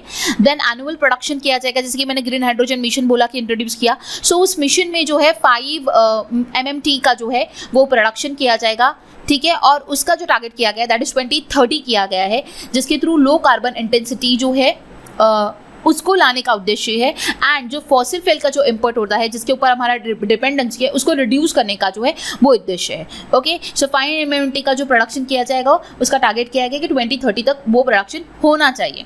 ओके, देन PM प्रणाम जो है उसे लॉन्च किया गया है, जिसके थ्रू ऑल्टरनेटिव फर्टिलाइजर्स को जो केमिकल फर्टिलाइजर्स है उनको बैलेंस किया जाएगा। सो PM प्रणाम का फुल फॉर्म यहाँ पे ध्यान में रखना बहुत ही ज़्यादा इंपॉर्टेंट है क्योंकि वो पूछा जा सकता है। नेक्स्ट वन मिष्टी को जो है वो लॉन्च किया गया है, किसके लिए? मैंग्रोव के प्लांटेशन के लिए अलोंग कोस्टल लाइन। ओके, सो मिष्टी का फुल फॉर्म ध्यान में रखना बहुत ज़्यादा इंपॉर्टेंट है। देन ग्रीन क्रेडिट प्रोग्राम जो है उसे भी नोटिफाई किया गया है under the environment act. Okay, next point कहूँ तो बैटरी एनर्जी स्टोरेज सिस्टम जो है जिसका कैपेसिटी 4000 मेगावाट आर है उसको प्रमोट किया जा रहा है। ओके, देन लद्दाख में जो है रिन्यूएबल एनर्जी ग्रिड इंटीग्रेशन जो है उसके लिए जो है 20,700 करोड़ रुपीस जो है वो प्रोवाइड किए गए हैं, ठीक है। रिन्यूएबल एनर्जी ग्रिड इंटीग्रेशन के लिए जो है लद्दाख में 20,700 करोड़ रुपीस जो है वो प्रोवाइड किए गए हैं। देन लास्ट पॉइंट हमारा ये है कि नेचुरल फार्मिंग को प्रमोट करने के लिए 10,000 भारतीय प्राकृतिक खेती बायो इनपुट रिसोर्स सेंटर जो है वो एस्टैब्लिश किए जाएंगे, जो कि डेवलप करेगा national level distributed micro fertilisers and pesticide manufacturing network को। ओके, सो यहाँ पे हमारा ग्रीन जो ग्रोथ था वो कंप्लीट होता है, जो कि प्रायोरिटी 5 था। इसी के ऊपर क्वेश्चन देखते हैं कि by which year the government aim to produce 5 million metric tonne of green hydrogen. So green hydrogen को जो है गवर्नमेंट ने कौन से साल तक जो है प्रोड्यूस करने का एम रखा है ये पूछा गया है। मैंने आपको बार बार बताया 2030 तक का टारगेट है। ऑप्शन बी इस क्वेश्चन का करेक्ट आंसर होगा। एंड इसी के लिए जो आउटले लगाया दैट इज 19,700। मैंने पहला पॉइंट में आपको ये बताया था एंड ये जो पॉइंट था ये बहुत बाद में आया था, करेक्ट। सो 19,700 करोड़ रुपीस जो है ग्रीन हाइड्रोजन मिशन के लिए जो है लगाए गए हैं और उसी का उद्देश्य ये है कि 5 MMT का जो है ग्रीन हाइड्रोजन का प्रोडक्शन करना है, okay, by the year 2030। Okay, next priority को कंटिन्यू करते हैं। Priority number 6 that is youth power. Youth power में सबसे पहला जो चेंज देखने मिला है वो टूरिज्म में देखने मिला है। States will be encourage to establish a unity mall in their capital और other key tourism centres for the promotion of ODOPs, मतलब कि 1 district 1 product and the GI product. So ये बोला जा रहा है टूरिज्म में कि स्टेट्स जो है वो यूनिटी मॉल को जो है अपने कैपिटल्स में जो है उसे एस्टैब्लिश करेगी, जो कि प्रमोट करेगा 1 डिस्ट्रिक्ट 1 प्रोडक्ट को और GI प्रोडक्ट्स को। Very very important point. Next one is is what? Through the National Apprenticeship Promotion Scheme, stipend support will be provided to 47 lakh youth in the 3 years through the DPT mode. क्या बोला जा रहा है कि national apprenticeship programme scheme को जो है, इस स्कीम के माध्यम से जो है स्टाइपेंड जो है वो प्रोवाइड किया जाएगा कितनी यूथ को? 47 लाख यूथ को आने वाले 3 इयर्स में। ओके, सो ये ध्यान में रखना है, 47 लाख को थ्रू दिस स्कीम जो है स्टाइपेंड प्रोवाइड किया जाएगा, ठीक है, आने वाले 3 सालों में। ओके, नेक्स्ट, प्रधानमंत्री कौशल विकास योजना 4.0 will be launched to skill a lakh of youth within the next 3 years, covering new age courses for the industry 4.0 like coding, AI, robotics, mechatronics, IoT, 3D printing, drone and soft skills। देखिए क्या बोला जा रहा है कि ये जो प्रधानमंत्री कौशल विकास योजना 4.0 जो है ये लॉन्च किया गया है यूथ के लिए, मतलब कि लैक्स ऑफ यूथ का स्किल जो है डेवलप करने के लिए आने वाले 3 सालों में और भी ज़्यादा डेवलप होने के लिए इस स्कीम को जो है लॉन्च किया गया है, ठीक है, जो कि कोर्सेज कौन से प्रोवाइड करेंगी, जो कि है AI, robotics, IoT, 3D printing, drone, soft skills, coding and so on. Okay, so 4.0 को लॉन्च किया गया है आने वाले 3 सालों के लिए, किसके लिए किया है? यूथ के लिए किया है। लास्ट पॉइंट है expansion of skill India digital platform. So skill India digital platform को एक्सपांड किया जाएगा एंड उसी के लिए 30 स्किल इंडिया इंटरनेशनल सेंटर्स जो है वो सेटअप किए जाएंगे across the different state to skill youth for the international opportunities. So international opportunities में और भी ज़्यादा यूथ को आगे बढ़ने के लिए और भी ज़्यादा उनको स्किल्स प्रोवाइड करने के लिए 30 स्किल इंडिया इंटरनेशनल सेंटर्स जो है वो सेटअप किए जा रहे हैं। ओके, मतलब ही ये हो रहा है कि स्किल इंडिया डिजिटल प्लेटफॉर्म को एक्सपांड किया जा रहा है। ओके, सो यहाँ पे हमारा प्रायोरिटी 6 भी कंप्लीट होता है, जो कि यूथ पावर था। यूथ पावर का सबसे पहला पॉइंट था टूरिज्म में यूनिटी मॉल को जो एस्टैब्लिश किया जाएगा। ODOP मतलब कि 1 district 1 product and GI product को प्रमोट करने के लिए, वेरी इंपॉर्टेंट पॉइंट ध्यान में रखना है। उसके बाद नेशनल अप्रेंटिसशिप प्रमोशन स्कीम जो है, इसके माध्यम से स्टाइपेंड जो है वो 47 लाख यूथ को प्रोवाइड किया जाएगा आने वाले 3 ईयर्स में। नेक्स्ट वन है कि प्रधानमंत्री कौशल विकास योजना 4.0 को लॉन्च किया गया यूथ के लिए आने वाले 3 इयर्स के में, जो कि डिफरेंट इंपॉर्टेंट जो कोर्सेज है उस स्कीम के थ्रू प्रोवाइड किए जाएंगे, जो कि मैंने आपको कोर्सेज बताए हैं। And skill India digital platform को एक्सपांड किया जा रहा है एंड उसी के लिए 30 जो है स्किल इंडिया इंटरनेशनल सेंटर्स को सेटअप किया जा रहा है। ओके, कुछ वन लाइनर्स देख लेते हैं। Which of the following is under a pan-India national apprenticeship promotion scheme to be rolled out to provide a stipend support to 47 lakh youth in 3 years। देखिए क्वेश्चन ऐसे ही आते हैं गाइस, सारा data आपको provide किया जाता है और क्वेश्चन कुछ डिफरेंट बनता है। मैंने वहाँ पे DBT मोड ऑलरेडी था, मैंने आपको वहाँ पे उस समय पे एक्सप्लेन नहीं किया था क्योंकि मुझे पता है कि आने वाले जो क्वेश्चन है वो कुछ इस तरीके से मैं आपको प्रोवाइड करूंगी सो दैट उसी समय पे मैं आपको बताऊंगी। सो हम लोग क्या करते हैं, जब एक न्यूज़ पढ़ते हैं, जैसे कि मैंने आती हूँ वही पॉइंट पे फिर से, ये न्यूज़ जब मैंने आपको बताया था तब मैंने आपको उतना ही बताया था थ्रू द DBT मोड, ये मैंने आपको एक्सप्लेन नहीं किया था। और बहुत बार हम लोग भी कुछ इस तरीके से पढ़ते हैं, पूरी न्यूज़ पढ़ते हैं, उसे पूरा समझ लेते हैं, स्कीम्स कौन सी आ रही है, कितने यूथ को वो जो है उसका फैसिलिटी प्रोवाइड किया जा रहा है, सपोर्ट किया जा रहा है, कितने आने वाले सालों के लिए प्रोवाइड किया जा रहा है। बट लास्ट जो पॉइंट था थ्रू द DBT मोड, वो हम लोगों ने नहीं पढ़ा था और मैंने जानबूझकर आपको एक्सप्लेन नहीं किया, ठीक है। सो आपको कहती हूँ कि यहाँ पे मिस्टेक होती है स्टूडेंट्स की और क्वेश्चन वहीं से आ जाता है। फिर हम लोग कहते हैं कि हमने सारा पढ़ा था, क्वेश्चन कुछ अजीब ही पूछ दिया। तो आप लोगों को इसीलिए कहा जाता है कि एक जब स्टडी करते हो एकदम थरली आपको जो है वो स्टडी करना है। और इस सेशन को मैं इतना थरली क्यों आपको एक्सप्लेन कर रही हूँ, ताकि क्वेश्चन अगर बजट से आए तो आपका एक भी क्वेश्चन ना छूटे, ठीक है। सो क्वेश्चन क्या पूछा गया था उसके ऊपर स्विच करते हैं। क्वेश्चन ये पूछा गया था कि नेशनल अप्रेंटिसशिप प्रोग्राम स्कीम को जो है ये 47 लाख यूथ के लिए जो है सपोर्ट करने वाली है। इसके थ्रू स्टाइपेंड जो है वो प्रोवाइड किया जाने वाला है आने वाले 3 सालों में। ओके, सो ये किस माध्यम से जो है उन्हें स्टाइपेंड जो है वो प्रोवाइड किया जाने वाला है। सो वो है DBT मोड, मतलब कि डायरेक्ट बेनिफिट ट्रांसफर जो है, इस मोड के माध्यम से जो है 47 लाख यूथ को स्टाइपेंड जो है वो प्रोवाइड किया जाएगा आने वाले 3 सालों में। ओके, सो DBT मोड मतलब होता है direct benefit transfer. Okay, next one है the unity mall will be set up for the promoting and selling their ODOPs। What does second O denote in the ODOPs? ठीक है, O denote simply 1। Okay, अगर वो first one भी है तो भी 1 है, सेकंड वन भी है तो भी 1 है, बट वो लोग कंफ्यूज करने के लिए ऐसा करते हैं first one and second one. और हम लोग कंफ्यूज भी हो जाते हैं काफ़ी बार। सो ऐसा कुछ कंफ्यूजन नहीं रखना है, इसलिए आपको सारे फुल फॉर्म्स अच्छी तरीके से पता होना चाहिए। ODOP का फुल फॉर्म है one district one product, okay. So O stand for one only, so answer will be one. So यहाँ पे हमारा जो यूथ पावर 6th प्रायोरिटी था वो कंप्लीट होता है एंड हम लोग बढ़ते हैं हमारी लास्ट प्रायोरिटी की ओर, that is 7th one, financial sector. So financial sector में सबसे पहले मैंने यहाँ पे चार्ट्स दिए हुए, जिससे आप लोग क्या कर सकते हो ना, अगर आपको डेटा नहीं पढ़ना है, अगर आपको रिविजन करना है, तो आप पॉज करके क्या कर सकते हो, इन चार्ट्स के माध्यम से जो चीज़ें हैं वो शॉर्ट में ध्यान में रख सकते हो, ठीक है। इन डिटेल में आपको एक्सप्लेन कर रही हूँ। सो स्टार्ट करते हैं हमारा पहला पॉइंट। सो फर्स्ट पॉइंट है हमारा revamp credit guarantee scheme for MSME to take effect from 1 April 2023 through the infusion of ₹9,000 crore in the corpus. This scheme would enable additional collateral free credit guarantee credit of ₹2 lakh crore and also reduce the cost of the credit by about 1%. So देखिए यहाँ पे क्या बोला जा रहा है कि जो ये जो क्रेडिट गारंटी स्कीम्स है MSME की, वो 1 April 2023 से जो है वो इफेक्टिवली वर्क करेगी एंड उसके लिए जो अमाउंट इन्वेस्ट किया गया दैट इज 9,000 करोड़ रुपीस। इसी के साथ साथ ये बताया गया है कि वो एडिशनली जो कोलैटरल फ्री गारंटी क्रेडिट होता है 2 लाख करोड़ रुपीस का जो है वो भी प्रोवाइड करेगी। क्रेडिट मतलब क्या बोला जा रहा है यहाँ पे, इंटरेस्ट की ही बात की जा रही है, ओके। सो 2 लाख करोड़ रुपीस का जो कोलैटरल फ्री गारंटी क्रेडिट जो है वो भी वो प्रोवाइड करेगी एंड उसके लिए वो जो क्रेडिट का जो कॉस्ट है वो 1% से रिड्यूस भी करवा दिया गया है, ओके।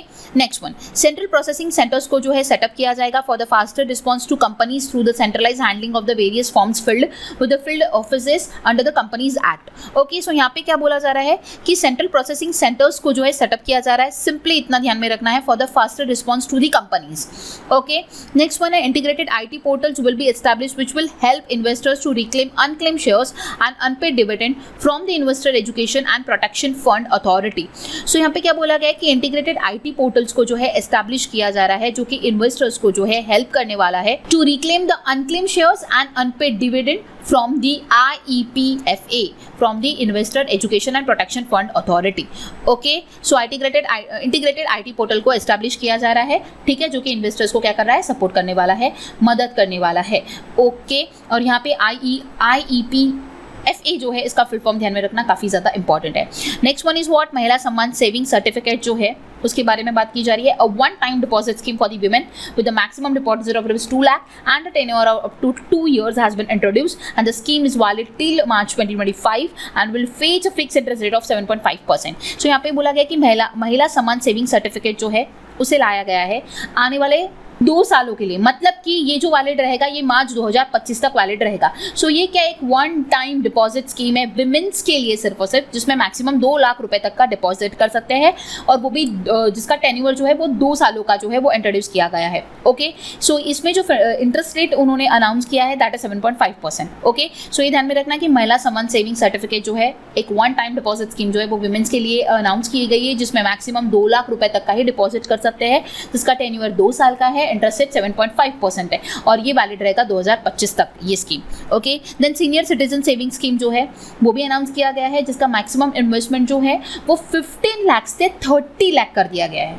ये बात ध्यान में रखना है, जो सीनियर सिटीजन सेविंग स्कीम था उसका जो मैक्सिमम इन्वेस्टमेंट लिमिट था वो पहले 15 लाख रुपए हुआ करता था, अब वो 30 लाख हो चुका है एंड उसका जो इंटरेस्ट रेट जो है वो 8% for the quarter ended at 31 मार्च 2023, मतलब कि उसका इंटरेस्ट रेट जो है वो 8% बताया जा रहा है, ओके। सिंपल देखिए, महिला सम्मान सेविंग सर्टिफिकेट डिफरेंट है, उसमें 2 लाख तक का ही अमाउंट है 2 साल के लिए 7.5%। Senior citizen saving scheme very important, 15 lakh का जो अमाउंट है वो 30 लाख कर दिया गया है और आपको इसी तरीके से पूछा जा सकता है कि 15 लाख का कितना कर दिया गया है, तो वो 30 लाख मतलब कि डबल कर दिया गया है। ये बात ध्यान में रखनी होगी, very very important. Next one है पोस्टल मंथली इनकम स्कीम जो है वो भी अनाउंस की गई है। अब उसके लिए क्या है देखिए, investor under this scheme to saw an increase in deposit limit from 4.5 lakh to 9 lakh for the single accounts and 9 to 15 lakh for the joint accounts.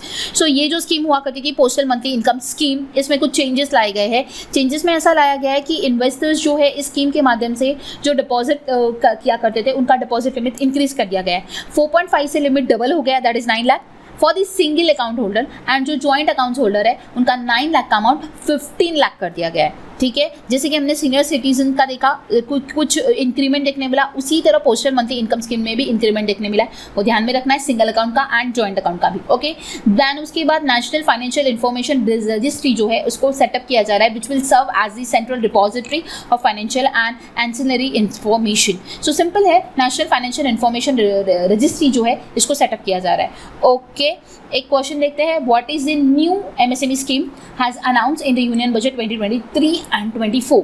So MSME के लिए न्यू स्कीम जो है अनाउंस किया गया है, सो वो स्कीम ही हमें बताना है, that is revamp credit guarantee scheme for MSME to takes place from, मतलब जो कि इफेक्टिव रहेगी फ्रॉम 1 अप्रैल 2023, जिसके लिए 9,000 करोड़ रुपीज़ जो है वो इन्फ्यूज किया गया है, जिसकी मैंने आपको बताया। एंड एडिशनली उसी स्कीम में जो है कोरेटर फ्री गारंटी क्रेडिट को जो है 2 लाख करोड़ रुपीज़ तक का जो है वो भी दिया जाएगा। एंड उसके लिए जो क्रेडिट का जो अमाउंट है, मतलब कॉस्टिंग का जो अमाउंट है वो 1% से रिड्यूस भी किया गया है, मतलब कि जो रून प्रोवाइड किया जाएगा, इंटरेस्ट प्रोवाइड किया जाएगा, उसका इंटरेस्ट रेट 1% से कम कर दिया गया है। ओके, सो ये वन लाइनर जो था ये रिलेटेड टू एमएसएमई स्कीम था, जो कि मैंने आपको बताया। एक और बार रिकॉल कर लेते हैं, 7 प्रायोरिटी, जो कि लास्ट वन प्रायोरिटी थी हमारे इस साल के बजट में। प्रायोरिटी जो है अनाउंस किया था निर्मला सीतारमन ने, 7 प्रायोरिटीज़ के ऊपर बजट को जो है अनाउंस किया था। एंड उसमें का 7th वन जो था that is financial sector. So financial sector में जैसे कि मैंने आपको बताया, एमएसएमई के लिए न्यू स्कीम लाया जो कि 1 अप्रैल से इफेक्टिव रहेगा, जिसके लिए 9,000 करोड़ रुपीज़ जो है वो इन्फ्यूज़ किया गया। देन सेंट्रल प्रोसेसिंग सेंटर जो है वो सेटअप किया जाएगा, ठीक है, जो कि फास्टर रिस्पॉन्स प्रोवाइड करेगा कंपनीज को। Next one, IT integrated IT portal जो है वो इस्टेब्लिश किया जाएगा, जो कि इन्वेस्टर्स को मदद करेगा, ठीक है। उसके साथ आपको ध्यान में रखना है IEPFA का full form, investor education and protection fund authority. Okay, then Mahila Samman saving certificate जो है ये एक one time deposit scheme women's के लिए लाई गई। 2 लाख तक का मैक्सिमम अमाउंट डिपॉजिट कर सकते हैं 2 सालों के लिए, जिसके लिए रेट ऑफ इंटरेस्ट 7.5% होगा, और ये स्कीम वैलिड रहेगी मार्च 2025 तक। ये वेरी इंपॉर्टेंट पॉइंट है। Then senior citizen saving scheme जो है उसका मैक्सिमम अमाउंट जो था वो बढ़ा दिया गया है, 15 लाख से 30 लाख कर दिया गया है, ठीक है। देन उसके बाद पोस्टल मंथली इनकम स्कीम जो है POMIS फुल फॉर्म ध्यान में रखना है, इसका भी जो इन्वेस्टमेंट अमाउंट जो है, डिपॉजिट लिमिट जो है वो बढ़ा दी गई है। सिंगल अकाउंट्स के लिए 4.5 लाख हुआ करती थी, वो 9 लाख कर दिया गया है। एंड जॉइंट अकाउंट्स के लिए 9 लाख हुआ करती थी, वो 15 लाख कर दिया गया है। And last point is what, national financial information registry जो है इसको सेटअप किया जा रहा है। सो अभी तक हम लोगों ने 7 प्रायोरिटीज जो थी, जैसे सप्तऋषिज जो है ये टर्म से डिनोट किया गया, ये हमने सारी डिस्कस की इन डिटेल। आई होप आप सभी को सारी 7 की 7 जो हम लोगों ने प्रायोरिटीज डिस्कस की वो समझ आई होगी। अभी हम लोग आगे बढ़ते हैं और इम्पोर्टेंट पोर्शन ऑफ बजट को डिस्कस करते हैं। Next one is fiscal management. Fiscal management में 2 चीज़ें आपको ध्यान में रखनी है, रिवाइज एस्टिमेट्स 22-23 का एंड बजट एस्टिमेट जो 23-24 में अनाउंस किया गया वो। ओके, सो दोनों को मैंने साइड में इसे रखा ताकि आपको कंपैरिजन भी हो सके और आपको सही तरीके से वो अमाउंट जो है वो याद रहे। ओके, सो अगर मैं रिवाइज एस्टिमेट के टोटल एक्सपेंडिचर की बात करूँ तो वो 41.9 लाख है, वही अगर मैं बजट एस्टिमेट की बात करूँ तो that is 45 lakh crore rupees. Okay, then total receipt other than borrowings की बात करूँ रिवाइज एस्टिमेट्स में that is 24.3 lakh crore, but वही अगर मैं बात करूँ इन बजट एस्टिमेट तो वो है 27.2 lakh crore rupees. Okay, then net tax receipt की अगर मैं बात करूँ रिवाइज एस्टिमेट्स में तो वो है 20.9 लाख करोड़, और वही मैं बजट एस्टिमेट्स में बात करूँ इस साल के तो वो है 23.3 lakh crore rupees. Fiscal deficit की बात की जाए तो रिवाइज एस्टिमेट्स में 6.4% जो है वो एस्टिमेट किया गया था, लेकिन जो है इस साल का जो फिस्कल डेफिसिट वो एस्टिमेट किया गया है that is to be 5.9% of the GDP। Okay, and capital expenditure की इस बात की जाए तो it is about 7.3 lakh crore, but आप लोगों ने देखा होगा इससे पहले ऑलरेडी 2 बार मैंने बता दिया कि कैपिटल एक्सपेंडिचर जो है वो 33% से इंक्रीज हुआ, which is equal to 10 lakh crore और 10 trillion. Okay, so I hope आपको जो फिस्कल मैनेजमेंट में जो मैंने revise estimates and budget estimates बताए वो सारे समझ आए होंगे आपको। इसमें total expenditure, total receipts other than borrowing, net tax receipt, fiscal deficit and capital expenditure, ये 4 के 4 पॉइंट सारे ये 5 के 5 पॉइंट्स आपको सारे अच्छी तरीके से ध्यान में रखने होंगे। ओके, सो अभी तक के हम लोगों ने पार्ट ए डिस्कस किया, अब हम लोग पार्ट बी के ऊपर स्विच करते हैं, जिसमें हम लोग सबसे पहले डिस्कस करने वाले पर्सनल इनकम टैक्स। काफ़ी ज़्यादा इंपॉर्टेंट पॉइंट है, यहाँ पे काफ़ी सारी फिगर्स की हम लोग बात करने वाले हैं, तो अच्छी तरीके से कॉन्सेंट्रेशन से सारी जो नंबर्स है उसको ध्यान में रखना है। ओके, सबसे पहला पॉइंट है rebate limit of personal income tax to be increase to ₹7 lakh from the current ₹5 lakh in the new tax regime. The person in the new tax regime with the income up to ₹7 lakh do not to pay any tax. Okay, देखिए very important point, जो rebate limit थी personal income tax की वो बढ़ा दी गई है, वो 7 lakh lakh rupees कर दी गई है। इसका मतलब ये है कि न्यू टैक्स रिजिम में 7 लाख तक के ऊपर कोई भी टैक्स पे करने की जरूरत नहीं है in new tax regime. Previous 5 lakh रुपए तक जो था वो इनकम टैक्स फ्री था, ठीक है। मतलब कि ओल्ड टैक्स रेट की अगर मैं बात करूँ तो 5 लाख रुपए तक का जो अमाउंट था उसके ऊपर जो है कोई भी टैक्स पे करना नहीं होता था। अब वो जो रिबेट लिमिट है वो बढ़ा दी गई है, वो 7 लाख रुपीस कर दी गई है। अब इसके ऊपर एक और बात आपको ध्यान में रखना है, अगर आपका इनकम 7 लाख रुपीस से ऊपर हो जाता है, मतलब कि सपोज 7,05,000 हो जाता है, तो उसके ऊपर जो आपका रिजीम जो आपको फॉलो करना रहेगा न्यू टैक्स रेट का, वो इसी तरीके से करना रहेगा। मतलब कि जो आपके पास चार्ट है ये मेंशन किया हुआ, इसी के अकॉर्डिंगली करना रहेगा। तब वहाँ पे ऐसा नहीं होगा कि 7 लाख तक का फ्री है तो 7 लाख का फ्री हो जाएगा और बचे हुए 5,000 के ऊपर आपको टैक्स पे करना रहेगा, ऐसा नहीं रहेगा। फिर जो आपको टैक्स रेट जो फॉलो करने रहेंगे वो इस रिजीम के हिसाब से फॉलो करने रहेंगे। मतलब कि 3 लाख तक का अमाउंट उसमें का आपका नील, मतलब कि उसके ऊपर कोई टैक्स नहीं पे करना रहेगा। अबाउट 3 लाख फिर आपका जो लगेगा रेट वो कुछ इसके हिसाब से लगेगा, 3 to 6 5% लगेगा, 6 to 9 10% लगेगा, 9 to 12 15% लगेगा, 12 to 15 20 लगेगा एंड 15 एंड अबाउट 30% लगेगा। समझ आया? सो न्यू टैक्स रिजिम में एक चेंज आया है कि रिबेट लिमिट जो है personal limit tax income tax की वो इंक्रीज हो चुकी है, वो 7 लाख हो चुकी है, लेकिन उसके ऊपर का अमाउंट होता है। तो आपको ये तरीके का स्ट्रक्चर जो है ये फॉलो करना रहेगा। ओके, ये बात आपको समझ आई। एक और चीज़ आपको ध्यान में रखनी है कि आप ओल्ड टैक्स रेट देखते हो और न्यू टैक्स रेट देखते हो, तो इसमें से आपको जो भी आपके इनकम के अनुसार जिस स्ट्रक्चर के माध्यम से आपको इनकम टैक्स पे करना है आप कर सकते हो। आपको एक बात ज़रूर पता होगी कि ओल्ड टैक्स रेट्स में काफ़ी सारे एग्जम्पशंस आपको प्रोवाइड किए जाते हैं, लेकिन न्यू टैक्स रेट्स में आपको काफ़ी कम एग्जम्पशंस प्रोवाइड किए जा रहे हैं क्योंकि रिबेट लिमिट बढ़ा दी गई है। ओके, सो रिबेट जिनका 7 लाख के अंडर में उनको तो कोई टेंशन ही नहीं है, लेकिन जिनका 7 लाख के ऊपर जाता है तो आपको फिर ये स्ट्रक्चर फॉलो करना रहेगा। ओके, सो इसी वजह से काफी सारे एग्जम्पशंस जो है वो माइनस कर दिए गए। सो आपको जो भी स्ट्रक्चर कन्वीनियंट लगता है as per your personal income आप वो फॉलो कर सकते हो। ओके, सो दोनों भी रेट्स आपको ध्यान में रखने हैं और स्पेशली यहाँ पे जो पॉइंट ध्यान में रखना है दैट इज रिबेट लिमिट जो कि इंक्रीज हो चुकी है, 5 से 7 लाख हो चुकी है। ओके, नेक्स्ट हम लोग आगे बढ़ते हैं। नेक्स्ट है standard deduction. So new tax regime में जो स्टैंडर्ड डिडक्शन है वो इंक्रीज हो चुका है सैलरीड इंडिविजुअल्स के लिए to 50,000 rupees and the deduction for the family pension up to ₹50,000। Then surcharge की अगर बात की जाए तो सरचार्ज के रेट जो है वो भी रिड्यूस कर दिए गए हैं। प्रीवियस जो है सरचार्ज जो है 37% चार्ज करना होता था अबाउट जिनकी इनकम 5 करोड़ से ज़्यादा होती है। सो ये ज़्यादा नेटवर्थ की बात की जा रही है, जिनकी इनकम 5 करोड़ से ज़्यादा है उनको सरचार्ज पे करना होता है। सो प्रीवियस जो परसेंटेज था सरचार्ज का दैट वाज 37%, बट नाउ जो है वो चेंज हो चुका है और वो रिड्यूस भी हो चुका है, 37 से 20% हो चुका है। सो सरचार्ज रेट को एक बार हम लोग देख लेते हैं। सरचार्ज रेट को अगर आप लोग यहाँ पे देख पा रहे हो तो 50 to 1 करोड़ जो सरचार्ज पे करना होता था 22 to 23 में 10%, इस साल भी सेम है 10%। 1 to 2 करोड़ के बीच में 15%, सो यहाँ पे भी 15% ही पे करना है इस साल भी। देन 2 to 5 करोड़ के बीच में 25%, वो एज इट इज है। मतलब प्रीवियस 3 में के इनकम रेंज में कोई सरचार्ज में ऐसा चेंज नहीं हुआ है, लेकिन जो इनकम रेंज है 5 to 10 करोड़ जहाँ पे 37% जो है सरचार्ज पे करना होता था वो रिड्यूस हो चुका है, that is 25%। And 10 crore and above के ऊपर भी 37% देना होता था, वो भी चेंज होकर 25% हो चुका है। मतलब कि जहाँ पे भी 37% चेंज करना चार्ज होता था अबाउट 5 करोड़ रुपीस, सो वो अब 25% हो चुका है। ये आपको ध्यान में रखना है। आई होप आपको ये सरचार्ज रेट का चार्ज जो है वो समझ आया होगा। ठीक है, बिफोर 5 करोड़ कोई चेंज नहीं हुआ है, अबाउ 5 करोड़ का इनकम जो है 37% से 25% हो चुका है। ओके, आई होप आप लोगों को ये पॉइंट समझ में आया। प्रीवियस पॉइंट नेक्स्ट पॉइंट के ऊपर शिफ्ट करते हैं। नेक्स्ट पॉइंट ये है कि the limit of the tax exemption on leave encashment on retirement of non government salaried employee has been increase from 3 lakh to 25 lakh. मतलब कि यहाँ पे क्या बोला जा रहा है कि जो टैक्स एग्जम्पशन लिमिट था लीव एनकैशमेंट के ऊपर जो नॉन गवर्नमेंट सैलरीड एम्प्लॉयज़ है उनके रिटायरमेंट के ऊपर वो इंक्रीज हो चुका है, दैट इज 25 लाख। समझ में आया? ठीक है, जो टैक्स एग्जम्पशन लिमिट जो था, ठीक है, लीव एनकैशमेंट के ऊपर जो नॉन गवर्नमेंट सैलरीड एम्प्लॉयज़ है उनके रिटायरमेंट के ऊपर वो इंक्रीज हो चुका है, वो 3 लाख से 25 लाख रुपीज़ हो चुका है। ये आपको अच्छी तरीके से ध्यान में रखना होगा। ओके, सो अभी हम लोग आगे बढ़ते हैं। नेक्स्ट पॉइंट हम लोग देखते हैं कॉर्पोरेटिव्स के ऊपर जो कुछ चेंज हुए वो।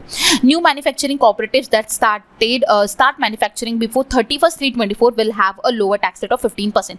मतलब कि जो न्यू मैन्युफैक्चरिंग कॉर्पोरेटिव्स रहेगा जिनका मैन्युफैक्चरिंग 31/3 मतलब कि 31/3/2024 2024 से पहले अगर स्टार्ट हो चुका है तो उनको लोअर टैक्स रेट लगेगा, that is 15%. Okay, the limit of the cash deposit and loans by the primary agriculture cooperative societies and primary cooperative agriculture and rural development bank has been increase to 2 lakh rupees per member. तो यहाँ पे क्या बोला गया है कि जो cash deposit and loans जो है प्राइमरी एग्रीकल्चर कोऑपरेटिव सोसाइटीज का and primary cooperative agriculture and rural development bank का वो इंक्रीज हो चुका है, 2 लाख रुपीज पर मेंबर जो है वो हो चुका है. देन TDS जो है on cash withdrawal of cooperative societies has been increase to 3 crore rupees. जो TDS जो है कैश विड्रॉल किया जाता है कोऑपरेटिव सोसाइटीज का, उसका इंक्रीज हो चुका है, वो 3 करोड़ रुपीज जो है वो अमाउंट हो चुका है. मतलब इसके ऊपर जो है TDS जो है वो पे करना होगा. ओके, अगर कोऑपरेटिव सोसाइटीज 3 करोड़ की रुपीस का अगर विड्रॉल करती है तो उसके ऊपर क्या पे करना होगा, TDS जो है वो पे करना होगा. मतलब कि अमाउंट जो है वो इंक्रीज हो चुका है. प्रीवियस क्या अमाउंट था ये आप मुझे जरूर कमेंट बॉक्स में बताइए. ओके, स्टार्टअप्स की बात की जाए तो the date for the startups to receive income tax benefit has been extended to 31/3/2024. देखिए क्या बोला गया है कि स्टार्टअप्स का जो इनकम टैक्स का बेनिफिट जो था वो एक्सटेंड कर दिया गया है 31/3/2024 तक जो है वो डेट एक्सटेंड कर दी गई है. Date for the startup to receive income tax benefit has been extended from 31/3/23 to 24. मतलब ये उनको 23 तक की, मतलब ये 2023 तक 31 मार्च 2023 तक ही जो है ये इनकम टैक्स का बेनिफिट जो है वो स्टार्टअप्स को दिया जा रहा था, बट एक साल के लिए उसे एक्सटेंड कर दिया गया है. अब वो रहेगा 31/3/24 तक. The carry forward of the losses for the startup has been increase from 7 years of incorporation to 10 years. जो स्टार्टअप का लॉस है वो भी कैरी फॉरवर्ड कर दिया गया है. प्रीवियस जो 7 years हुआ करता था वो 10 years हो कर दिया गया है. Okay, deduction from the capital gain on the investment in residential houses under section 54 and 54F to be capped at rupees 10 crore for the better targeting of the tax concession and the exemption. So capital gains का जो deduction बताया जा रहा है, deduction from the capital gains on the investment in the residential houses, ठीक है, जो कि सेक्शन 54 एंड 54 अंडर में आते हैं. ठीक है, सो उसका जो अमाउंट कर दिया गया दैट इज 10 करोड़ रुपीज. ठीक है, किसके लिए, जिसके थ्रू ज़्यादा टैक्स मतलब टारगेट किया जा रहा है ज़्यादा टैक्स कंसेशन को और एग्जम्पशंस को. ओके, सो कैपिटल गेन जो होता है इन्वेस्टमेंट के ऊपर रेसिडेंशियल हाउसेज जो कि 54 एंड 54F के अंडर में आता है, उसका डिडक्शन जो है उसका अमाउंट जो है वो 10 करोड़ रुपीज़ जो है वो कर दिया गया है. ओके, सो अभी तक के हम लोगों ने जो डिस्कस किया था वो डायरेक्ट टैक्स प्रपोजल्स को डिस्कस किया था, जिसमें मैंने आपको पर्सनल टैक्स के बारे में बताया, जिसमें रिबेट लिमिट जो है वो इंक्रीज हुआ 5 to 7 लाख हुआ. करेक्ट, यहाँ पे 2 रिजीम्स आपके सामने हैं, ओल्ड एंड न्यू टैक्स. वो दोनों के टेबल से आप ध्यान में रखना होगा क्योंकि एग्जामिनेशन में पूछा जा सकता है. ओके, देन आफ्टर दैट हम लोगों ने स्टैंडर्ड डिडक्शन की बात की, और ये जो स्टैंडर्ड डिडक्शन है ये न्यू टैक्स रिजीम के लिए प्रपोज किया गया. ठीक है, जो कि सैलरीड इंडिविजुअल के लिए 50,000 रुपीज़ है. ओके, देन सरचार्ज लिमिट जो है वो भी रिड्यूस हुई, 37 से 25% हुई. कितनी इनकम के ऊपर, 5 करोड़ की इनकम के ऊपर. ठीक है, देन टैक्स एग्जम्पशन जो है लीव एनकाशमेंट के ऊपर जो है उसकी लिमिट जो है वो भी इंक्रीज कर दी गई, वो 3 से 25 लाख कर दी गई. ओके, देन आफ्टर दैट मैंने कोऑपरेटिव्स के ऊपर जो कुछ चेंज हुए वो आप लोगों को बताए. ठीक है, एंड स्टार्टअप्स के ऊपर जो कुछ चेंज हुआ, ठीक है, उनके डेट्स में जो कुछ चेंज हमने देखने मिला वो भी हम लोगों ने डिस्कस किया. आई होप आप सभी को जो भी डायरेक्ट टैक्स प्रपोजल मैंने आप लोगों के साथ डिस्कस किया वो सारा समझ आया होगा. ठीक है, जो भी इंपॉर्टेंट बनता उतना ही मैंने कवर अप करवाया सो दैट आपको कोई कंफ्यूजन ना हो. अभी हम लोग नेक्स्ट आगे देखते हैं इनडायरेक्ट टैक्स प्रपोजल्स को. ओके, उसी में का हमारा सबसे पहला पॉइंट होगा कि the number of basic custom duty rates on goods other than textiles and agriculture reduce to 13% from 25%. क्या बोला जा रहा है कि जो बेसिक कस्टम ड्यूटी जो था टेक्सटाइल एंड एग्रीकल्चर को छोड़कर वो रिड्यूस कर दिया गया है, वो 13% कर दिया गया है 21% से. ओके, सो कस्टम ड्यूटीज़ जो है टेक्सटाइल एंड एग्रीकल्चर को छोड़कर बाकी अदर गुड्स का जो हुआ है वो 13% हुआ है. ठीक है, फ्रॉम 21%. देन उसके बाद बेसिक कस्टम ड्यूटी जो है on heat coil for manufacture of electrical kitchen chimney reduce to 15% from 20%. यहाँ पे रिडक्शन की ही बात की जा रही है. देखिए क्या बोला जा रहा है कि जो कस्टम ड्यूटी है heat coil electric kitchen chimney को मैन्युफैक्चर करने के लिए जो हीट कॉइल लगता है उसके ऊपर जो कस्टम ड्यूटी लगता था वो भी रिड्यूस हो चुका है, वो 15% हो चुका है from 20%. Then basic custom duty reduce on the acid grade fluorspar contain by the weight more than the 97% of the calcium fluoride to 2.5% from the 5%. मतलब कि आपको यहाँ पे ये ध्यान में रखना है कि जो एसिड ग्रेड फ्लोरोस्पर है वो भी रिड्यूस हो चुका है, वो 5% से 2.5% जो है वो हो चुका है. ओके, जिसका वेट जो है वो 97% ऑफ कैल्शियम फ्लोराइड जो है उससे ज़्यादा है, उसकी बात की जा रही है. Okay, then basic custom duty on the crude glycerine for use in manufacture of epichlorohydrin reduce to 2.5% from 7.5%. So यहाँ पे क्रूड ग्लिसरीन की बात की जा रही है, उसका भी कस्टम ड्यूटी रिड्यूस हुआ है 7% से 2.5% हुआ है. Then basic custom duty rate on the compounded rubber increase to 25% from 10% और 30% kg whichever is lower. सो अभी तक के हम लोगों ने रिड्यूस रेट जो देखे, उसके बाद यहाँ पे इंक्रीज की बात की जा रही है. जो कंपाउंडेड रबर होता है उसका कस्टम ड्यूटी रेट जो है वो बढ़ा दिया गया है 10% से वो भी 25% कर दिया गया है, और ऐसा कह सकते हैं 30 पर kg. ठीक है, विचेवर इज लोअर, जो भी लोअर रहेगा वो 30 पर kg बढ़ा दिया गया है, या फिर 25% कर दिया गया है. जो भी अमाउंट आएगा, जो भी लोअर रहेगा, वो अमाउंट जो है वो कैलकुलेट किया जाएगा. Okay, then custom duty reduce on a parts of the open cell TV panel to 2.5%. अब यहाँ पे फिर से रिड्यूस हुआ है. जो टीवी पैनल्स के जो ओपन सेल्स होते हैं, ठीक है, उसके पार्ट्स के ऊपर जो है 2.5% जो है कस्टम ड्यूटी जो है वो लगेगा, वो भी रिड्यूस हो चुका है. देखिए यहाँ पे जो सबसे इंपॉर्टेंट पॉइंट है वो फर्स्ट वन पॉइंट है कि जो टेक्सटाइल एग्रीकल्चर इंडस्ट्रीज को छोड़ के जो कस्टम ड्यूटी रिड्यूस हुआ है वो 21 से 13% हुआ है. सबसे ज़्यादा इंपॉर्टेंट है, ये आपको ध्यान में रखना है. बाकी सारे जो है वो अदर डिफरेंट प्रोडक्ट्स की यहाँ पे बात की गई है, और जो चेंज किया गया है वो भी आप ध्यान में रख सकते हो, लेकिन फर्स्ट वन सबसे ज़्यादा इंपॉर्टेंट है. सो नेक्स्ट पॉइंट है excise duty exempted on GST paid compress biogas content in blended compress natural gas. So यहाँ पे बोला जा रहा है कि जो कॉम्प्रेस बायोगैस है जो कि ब्लेंड किया गया है कॉम्प्रेस नेचुरल गैस से, उसके ऊपर जो GST पे किया गया था, सो उसके ऊपर अब एक्साइज ड्यूटी जो है वो एग्जाम किया गया है, तो अब उसके ऊपर एक्साइज ड्यूटी नहीं लगेगा. आफ्टर दैट नेक्स्ट पॉइंट ये बोला गया कि custom duty on specified capital goods machinery for manufacture of lithium ion cell for use in battery of electrically operated vehicle extended to 31/3/2024. So electric vehicles में lithium ion cell batteries का इस्तेमाल किया जाता है, और इस लिथियम आयन सेल बैटरीज को manufacture करने के लिए जो मशीनरी लगती है उसके ऊपर की जो कस्टम ड्यूटी है वो एक्सटेंड कर दी गई है 1 ईयर के लिए. सो 31/3/2024 तक जो है कस्टम ड्यूटी को एक्सटेंड कर दिया गया है. आफ्टर दैट नेक्स्ट पॉइंट ये है कि custom duty exempted on the vehicle specified automobile parts components subsystems and tyres when imported by the notified testing agencies for the purpose of testing and certification subjected to the condition. क्या बोला जा रहा है कि custom duty को exam किया जा रहा है. किसकी कस्टम ड्यूटी को एग्जाम किया जा रहा है? कि जो भी ऑटोमोबाइल पार्ट्स कंपोनेंट्स, जो भी टायर्स एक नोटिफाइड टेस्टिंग एजेंसी से इंपोर्ट किए जाते हैं टेस्टिंग के पर्पस के लिए, सर्टिफिकेशन के पर्पस के लिए, तो उसके ऊपर का कस्टम ड्यूटी जो है वो एग्जाम किया जाएगा. Last point and the very important point, national calamity contingent duty जो है NCCD, फुल फॉर्म ध्यान में रखना है, जो कि स्पेसिफाइड सिगरेट के ऊपर लगता है, उसे बढ़ा दिया गया है. 16% जो है वो लगेगा, मतलब कि स्पेसिफाइड सिगरेट के ऊपर NCCD लगेगा, national calamity contingent duty, that is 16%. यहाँ पे हमारा सेशन जो है वो कंप्लीट होता है. इनडायरेक्ट टैक्स प्रपोजल्स के ऊपर जो भी मैंने पॉइंट्स बताया, जिसमें कहाँ पे कस्टम ड्यूटी आपकी रिड्यूस हुई है, कहाँ पे कस्टम ड्यूटी इंक्रीज हुई है, कहाँ पे कस्टम ड्यूटी एग्जम्प्ट हुई है. ओके, सो आप लोगों को जो भी इंपॉर्टेंट पॉइंट्स थे वो सारे मैंने बताया. आप लोगों को ये सारे अच्छी तरीके से ध्यान में रखना है.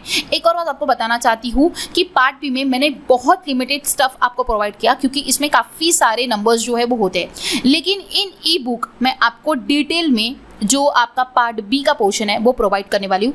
एक बार जो रिमेनिंग पोर्शन जो हमने यहाँ पे सेशन में डिस्कस नहीं किया वो ज़रूर रिवाइज कर लीजिएगा. ओके, यहाँ पे हमारा बजट का सेशन जो है कंप्लीट होता है. आई होप आपको start to end complete budget अच्छी तरीके से समझ आया होगा. अगर आप लोग चाहते हो कि बजट के ऊपर सिर्फ एक क्वेश्चन का सेशन आपको मैं प्रोवाइड करूँ, सो आप मुझे ज़रूर कमेंट बॉक्स में बताइए. और अगर आपकी कोई भी पर्टिकुलर रिक्वायरमेंट होगी according to your upcoming examination, वो भी आप कमेंट बॉक्स में आप कमेंट कर सकते हो. ओके, या फिर आप टेलीग्राम चैनल ज्वाइन कीजिए, वहाँ पे भी आप कम्युनिकेट कर सकते हो. आपकी रिक्वायरमेंट को जो है फुलफिल किया जाएगा. ओके, सो गाइज मिलते हैं नेक्स्ट सेशन में. Stay tuned for the next session. Thanks for watching and have a nice day.